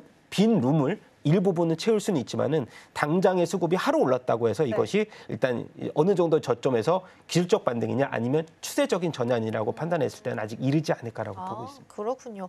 그래서 이제 또 삼성 SDS 오늘 흐름은 또 빠지고 있긴 합니다. 한 3% 정도 밀리고 있는 상황이고요. 어제 장대 양봉 대비해서는 또 소폭 하락하고 있고 LG CNS는 3% 정도 반대로 좀 상승을 하고 있는데 차트상으로는 도지 캔들 좀 그려져 있긴 하네요. 이 부분도 참고해 보시고요. 이어서 오늘 올라오고 있는 상위 테마들도 함께 점검해 보도록 하겠습니다. 네, 오늘 첫 번째 테마로는 지주사가 자리를 하고 있습니다. 지주사 관련해서는 이제 민주당 쪽에서 추진하고 있는 5,000P 이야기 나오면서 같이 좀 주목을 받았었는데 이제 어제 민주당 원내대표가 상법 개정 이제 최우선으로 처리를 하겠다라고 천명을 하면서 다시 한번 지주사가 좀 관심을 받고 있는 상황이다라는 부분 함께 보시면 좋겠습니다. 두 번째 열어볼까요? 두 번째는 AI랑 전력 좀 같이 묶어봤습니다. 어제는 이제 AI 미래기획실에 네이버에서 클라우드 AI 혁신센터장을 했었던 하정우 씨가 수석으로 임명이 됐다라는 소식이 전해지면서 네이버도 좀 같이 관심을 좀 받는 모습이 나왔습니다. 그리고 AI를 돌리려면 당연히 전력이 필요할 거고 그 전력이 어떻게 끌고 오느냐까지 본다면 뭐 원전이나 전력 설비까지도 같이 볼 수 있지 않을까 싶습니다. 세 번째 열어볼까요? 세 번째는 조선입니다. 다시 한번 오늘 개장하고 나서부터는 조선 쪽에서의 움직임이 좀 나오고 있습니다. 근데 사실 오늘 원래 이제 한미 정상회담이 이제 기대감이 있었기 때문에 여기서 이제 관세 이야기가 나오면 혹은 또 다른 코멘트가 나오면 조선 쪽에 대한 이야기가 나오지 않을까라는 기대감이 좀 같이 모아졌을 텐데 사실 오늘 앞서서 말씀드렸던 것처럼 트럼프 대통령이 중동 상황 때문에 G7 일정 단축한 부분이 좀 있어서 이에 대한 기대감이 조금은 꺾이는 것 같고요. 그래서 조선 쪽이 아까 개장했을 때는 굉장히 좀 강하게 움직임이 나왔다가 지금은 좀 소폭 반납한 종목들이 좀 보여서 이 부분도 참고해서 보시면 좋지 않을까 싶습니다. 자, 이렇게 세 가지 테마 일단 열어봤고요. 대표님 어느 쪽부터 전략을 좀 점검해 보면 좋을까요? 네, 일단은 그래도 정권이 교체되면서 제일 먼저 정책적 드라이브가 강력하게 나올 상법 개정 이슈를 먼저 다뤄야 될 것 같은데 뭐 기존 상법 개정 안에 변동이 크게는 없을 것으로 보여지고 있고 이제 원내대표 선출하고 나서 뭐 이번 주 아니면 다음 주에는 이번 주 정도 맞아요. 네네 나올 것 같아서 일단 지주사들이 지난주 금요일 날 뭐 하루 정도는 쉬어가는 모습 보였다가 이번 주 다시 제동을 거는 모습들 거기에 뭐 코오롱을 비롯해서 뭐 한화 또 급등세 오늘 일부 좀 조정폭 받고 있지만 뭐 저는 아름다운 승고르기라고 보여지고 있고 거기에서 이제 대표적으로 저는 그래도 뭐 SK하이닉스를 좀 힌트를 얻는다면 SK 스퀘어라든가 SK 그래서 중간 지주사가 SK 스퀘어인데 지분을 24% 정도 갖고 있잖아요. 그래서 지금 반등이 워낙에 강합니다. SK 스퀘어 같은 경우도 바닥에서 보면 벌써 이제 50%대 상승률 보여주고 있고 또 SK 스퀘어를 보유한 SK 같은 경우도 지금 일단 대주주 지분이 24% 있기 때문에 이번에 상법 개정으로 자사주 소각에 대해서 이제 대주주 지분을 많이 갖고 있는 종목들이 소각에 대해서 지분 가치가 조금씩 늘어날 것이다. 이러면서 종목들을 저는 이제 찾고 있다가 SK를 찾고 있었는데 SK 같은 경우는 PBR에 아직까지도 주가 랠리를 보여주면서도 불구하고 0.5배 수준밖에 안 되는. 그래서 좀 종목들을 찾으실 때 저 PBR 종목들이 아직까지 좀 많이 남아있는 흐름들이 나오니까는 또 뭐 삼성생명이라든가 이런 종목들이 워낙에 강세를 나타냈지만 시세가 죽지 않았거든요. 그래서 저는 지주사 쪽에서는 모멘텀 쪽으로 보면은 종목들에 대해서 일단 어느 정도의 저평가 종목들을 한번 더 찾아보신다면 기회는 계속해서 남아있고 중소형 홀딩스 같은 경우도 뭐 지주사격이지만 좀 이제 덩치가 작은 만약에 풍산을 찾는다면 풍산 홀딩스 같이 이렇게 좀 어느 정도 아이디어를 좀 확대해서 보시는 전략들도 이제 지주사 관련된 홀딩스와 좀 시총이 작은 종목들도 관심 다 같이 한번 지켜보시기 바라겠습니다. 그러게 안 그래도 그 좀 궁금하긴 했어요. 시총 작은 땡땡 홀딩스 붙어있는 종목들도 봐도 괜찮을까 여쭤보려고 했는데 마침 또 말씀해 주셨으니까 이쪽도 같이 좀 확장해서 보시면 좋을 것 같고요. 근데 이제 지주사 자체 섹터 놓고 보면 사실 신고가 영역에 있는 종목들이 너무 많단 말이죠. 그러면 지금 구간에서는 지속적인 랠리를 이어갈 수 있을지가 가장 궁금하실 것 같아요. 어떻게 좀 보실까요? 가장 대표적으로 HD 현대하고 네. 한화가 가장 셌는데 그렇죠.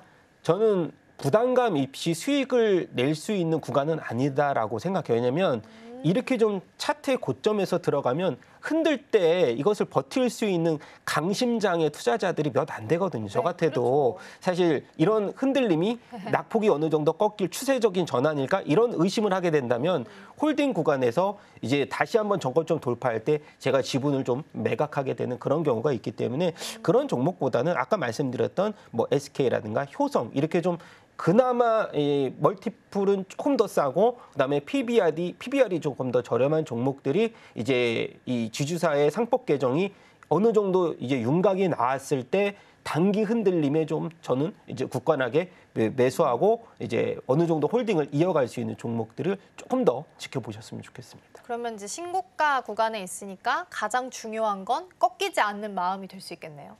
중꺾마가 제일 중요하다. 이렇게 마무리 짓도록 하겠습니다. 중꺾마로 지주사 마무리하고요.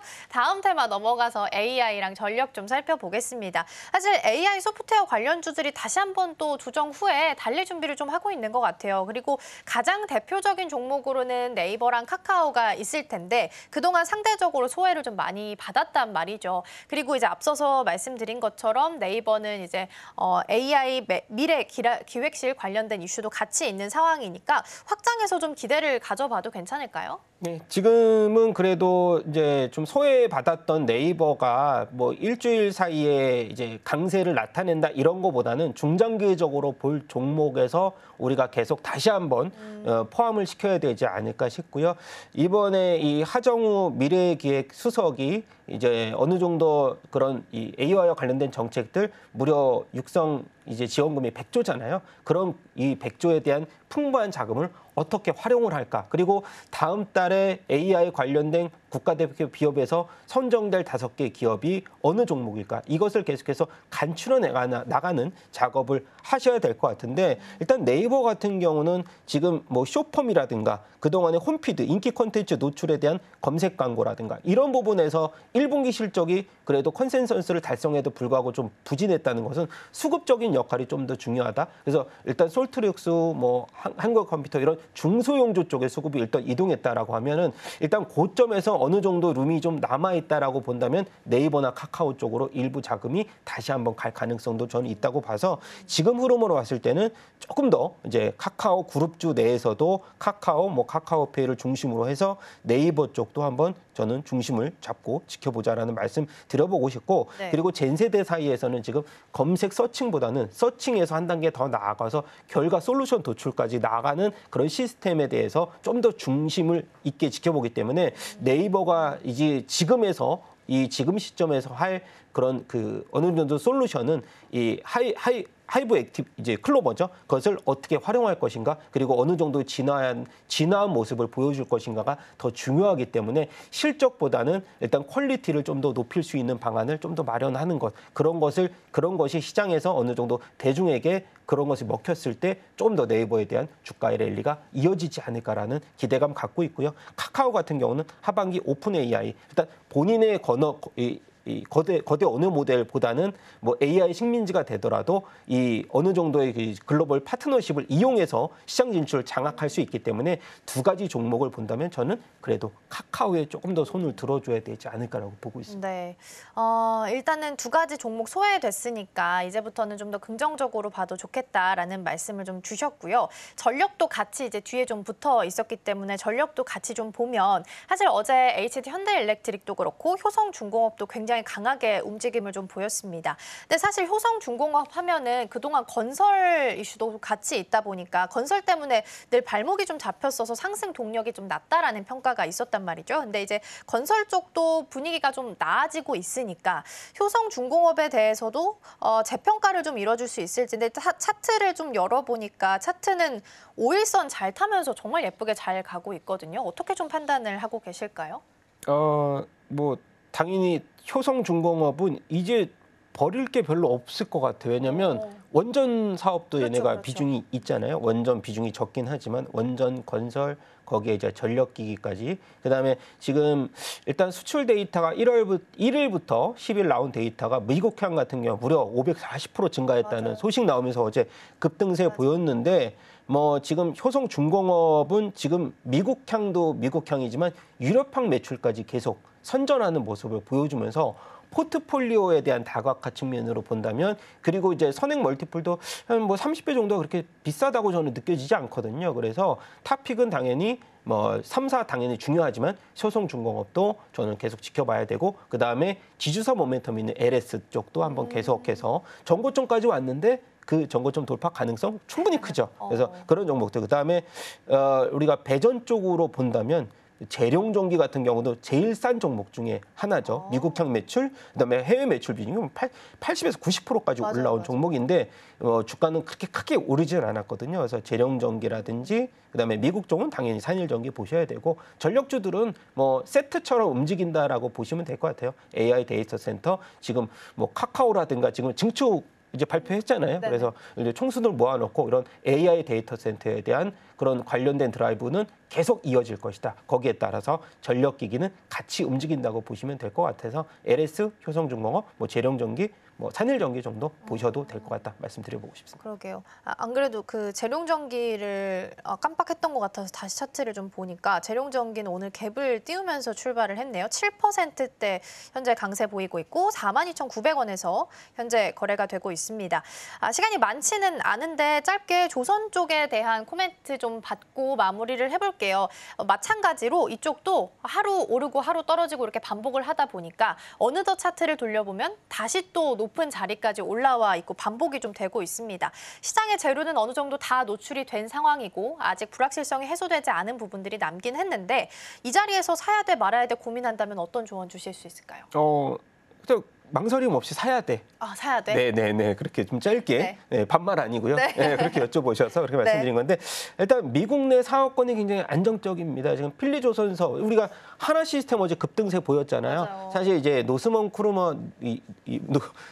크루먼과의 그런 그 MOU 체결도 있지만 필리조선소 지분을 제일 많이 갖고 있는 게 하나 시스템이고 거기에 하나오션 같은 경우도 이번에 사실 미국 내에서 선박 관련 이 MRO 사업에 대한 기대감 이것이 다시 한번 수면 위로 부각이 됐고 G7에서도 지금 G7이 어디서 열립니까? 캐나다에서 열리잖아요. 맞아요. 그래서 거기서 잠수함 공돌 입찰이 캐나다 쪽에서 지금 뭐 한 200억에서 그 이상의 규모까지 이제 제안서 제출이 나오는 것이 아니냐 그런 기대감들도 나와주고는 있긴 합니다. 그래서 일단 하나오션은 그동안에 많이 좀 횡보를 했어요. 횡보한 기간이 긴 만큼 이 시세에 대한 탄력도가 오늘 시작이 나와주고 있는데 TP가 지금 목표 주가가 한 10만 원, 12만 원까지 나오고 있더라고요. 그래서 저는 지금 오늘과 같은 경우에서 본다면 탑픽은 하나오션 한번 가야 되지 않을까라고 보고 있고요. 좀 많이 쉬었습니다. 맞아요. 하나오션은 거의 지금 한 달 반 정도를 쭉 옆으로 이 가격대를 유지하면서 횡보를 해왔습니다. 그리고 한 지금 4거래일 정도 이제서야 5일선 타면서 올라오는 분위기가 만들어지고 있기 때문에 상승에 다시 출발선에 서 있는 건지 같이 보시면 좋겠고요. 지난 전고점이 95,300원으로 나와 있네요. 그래서 이 부분도 보시면서 주가 추이 체크해 보시면 좋겠습니다. 개장 분위기 잘 살펴봤고요. 대표님과는 여기서 인사 나누겠습니다. 오늘 말씀 고맙습니다.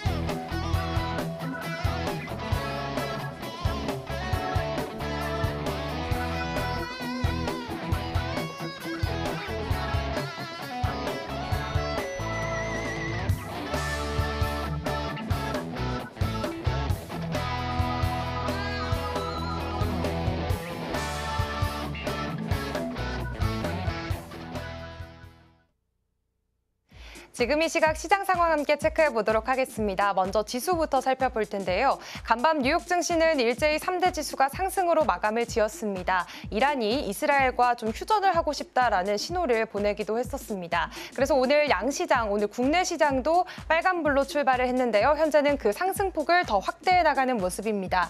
코스피는 1.6%가량 상승하면서 2,993선, 정말 3,000피가 이제 코앞으로 다가온 모습이 보여지고 있고요. 또 코스닥은 0.92% 상승하면서 784선 지나가고 있습니다. 그렇다면 수급 상황도 함께 체크해 보도록 하겠습니다. 먼저 코스피 시장입니다. 오늘 코스피 시장에서는 기관만 매도 우위를 나타내고 있습니다. 755억 원 팔아치우고 있고요. 개인과 외국인은 함께 물량 담아가는 모습도 포착이 되고 있습니다. 개인은 870억 원 그리고 외국인 소폭이지만 88억 원 사들이고 있는 모습 보여지고 있습니다. 그렇다면 코스닥 시장도 함께 체크를 해보도록 하겠습니다. 이쪽에서는 개인만 사자세 나타내고 있습니다. 470억 원 가까이 사들이고 있고요. 외국인과 기관 메이저 주체들은 물량 출회하는 모습이 보여지고 있습니다. 외국인은 323억 원, 기관은 100억 원 가까이 지금 물량 팔아치우고 있는 모습도 함께 체크를 해봤습니다. 그렇다면 업종별 등락률 체크를 해볼 텐데요. 먼저 코스피에서 상승한 업종들 살펴보시죠. 현재 코스피에서 증권이 3.7%로 아주 강세를 나타내고 있습니다. 최근 증시가 계속해서 상승 랠리를 이어가면서 국내 증시 일평균 거래대금이 4년 3개월 만에 월간 최대치를 기록한 것으로 나타났습니다. 그렇다 보니까 증권사들의 실적도 빠르게 개선될 것이라는 기대감 속에서 오늘 증권주들 강세 나타내고 있고요. 전기전자도 역시나 3.7%로 강합니다. 오늘 삼성전자와 SK하이닉스가 나란히 4% 이상의 좀 강한 빨간불 켜내고 있기 때문에 오늘 전기전자 쪽도 강세라는 점 함께 짚어봤고요. 의료 정밀까지도 1.35%대 강세 보이고 있습니다. 그렇다면 이어서 하락하는 업종들도 함께 체크를 해보시죠. 현재 코스피에서 운수창고 1.2% 빠지고 있고요. 유통업과 비금속 광물까지도 0.5% 이상의 약세를 보이고 있습니다. 다음으로 코스닥 시장 건너가서 이제 상승하는 업종들도 함께 체크해 보겠습니다. 이쪽은 기계장비 2.8%로 강세 보이고 있습니다. 오늘 코스피 시장에서 현재 반도체 투탑이 강하다는 사실 방금 전에 전해드렸는데요. 오늘 HBM 관련 테마가 이로 인해서 주목을 받고 있고요. 또 반도체 장비 쪽의 기업들도 주목을 받으면서 코스닥 시장에서 대표적으로 테스나, 이오테크닉스 같은 종목들이 함께 강세 나타내고 있습니다. 그래서 현재 2.8%대 강세 보여지고 있고요. 일반 전기전자와 비금속까지도 오늘 나란히 올라가는 모습 보여지고 있습니다. 그렇다면 하락한 업종들도 빠르게 체크를 해보겠습니다. 현재 코스닥 시장에서 운송 1.3% 빠지고 있습니다. 건설도 0.5%가량 빠지고 있고요. 오락 문화 쪽도 오늘 소폭이지만 0.17% 하락하는 모습으로 현재장 지나가고 있는데요. 그렇다면 거래대금 상위 종목들의 움직임도 함께 체크를 해보겠습니다. 먼저 코스피 시장입니다. 네, 오늘 삼성전자 강한 빨간불 켜내고 있습니다. 4%대 강세 보여주면서 오늘 거래대금 1위에 랭크가 되어 있습니다. 사실 어제장 안에서 SK하이닉스가 큰 폭으로 올라설 때 삼성전자는 밀렸기 때문에 조금은 아쉬운 모습을 보였었는데요. 하지만 오늘부터 이제 글로벌 전략회의를 삼성전자가 시작을 하게 됩니다. 그렇기 때문에 과연 이 회의에서 관세 리스크 관련해서 또 반도체 부진과 관련해서 어떤 전략들이 나올지에 대한 기대감 지금 받아가고 있는 상황이고요. 역시나 SK하이닉스도 나란히 지금 4위에 위치해 있습니다. 4.44%, 어제 이어서 오늘 또 강한 매수세가 모이고 있는 모습이 포착이 되고 있습니다. 오늘 25만 닉스 달성을 하면서 지금 현재는 26만 닉스까지 바라보고 있는 상황입니다. 25만 9천 원 선에서 거래가 되고 있는데요. 간밤 뉴욕 증시에서도 반도체주들의 흐름이 좋았습니다. 그렇기 때문에 오늘 국내 반도체 투탑 여전히 강세를 보이고 있고 또 특히나 엔비디아의 HBM4 물량을 이미 좀 선 납품을 하고 있다라는 기사가 어제장에서 전해지면서 SK하이닉스는 어제 이어서 오늘도 신고가 경신하면서 좋은 흐름 이어가고 있습니다. 그리고 하나오션 2위 차지하고 있습니다. 6.5%대 강세 보이면서 9만 원 선 돌파를 한 상황이고요. 하나오션은 바다 위에 정유 공장 사업을 확장한다라는 소식도 전해졌습니다. 또 두산에너빌리티 정말 빼놓을 수 없이 거래대금 상위 종목에 항상 위치를 해 있는 모습 포착을 하실 수가 있는데요. 오늘 2%대 역시나 강세 보이면서 6만 800원 선 지나가고 있습니다. 올해 들어서 벌써 211%대 급등세를 나타내고 있는 두산에너빌리티입니다. 개장 때는 시총 9위권까지 진입을 했다가 현재는 조금 내려온 상황이긴 하지만요. 그래도 오늘도 강한 매수세 보여주면서 좋은 흐름 이어가고 있습니다. LG CNS까지 오늘 2.8%대 강세 나타내면서 7만 3,100원 선 지나가고 있는 상황이고요. 미국 AI 로봇 기업과 협력을 통해서 이런 휴머노이드 로봇 시장 선점에 나섰다는 소식까지도 함께 전해드리겠습니다. 그렇다면 이어서 코스닥 쪽에서 거래대금 상위 종목들 움직임 체크해 보겠습니다. 현재 거래대금 1위로 우리 기술이 차지를 하고 있습니다. 10% 가까운 상승세 나타내고 있는 상황인데요. 오늘 전반적으로 원전주들이 강세를 보인 가운데 우리 기술도 1위 차지하고 있습니다. KGA도 14%대 급등세 나타내고 있고요. 킵스파마의 경우에도 25% 가까운 좋은 흐름 보여주면서 21,200원 선 지나가고 있는 모습 포착이 되고 있습니다. 그리고 더즌 2%대 강세 나타내고 있고요. 또 PI 같은 경우에는 지금 18% 대 급등세 나타내면서 오늘 코스닥 쪽에서도 좀 거래대금 활발하게 이뤄지고 있는 모습이 보여지고 있습니다. 오늘 전반적으로 코스피 시장 그리고 코스닥 시장도 어제 그런 중동 리스크를 극복하고 오늘 시장에서는 더 크게 오르는 모습이 보여지고 있는데요. 과연 이 주가 흐름이 오후장까지도 이어지게 될지 이어서 지켜보도록 하겠습니다. 지금까지 시장 상황 전해드렸습니다. 네, 어느덧 선물 쪽에서도 외국인 투자자가 매도해서 매수로 전환을 했습니다. 지수도 강하게 상승불은 켜져 있긴 한데 아직까지 살짝 불안한 마음은 있습니다. 일단 백악관 쪽에서 국가안보회의를 지시했다라고 합니다. 아마 중동 관련된 내용이지 않을까 싶은데요. 오후장에서 추가적인 뉴스가 나오면 지수 흔들림 나올 수 있으니까 같이 꼭 체크해보시면 좋겠습니다. 저희가 방송 중에 제공해드린 정보는 투자 판단을 위한 조언일 뿐 해당 종목의 가치와 수익률은 보장하지 않습니다. 저희는 내일 더 다양한 소식 준비해서 돌아오겠습니다. 시청해주신 여러분 고맙습니다.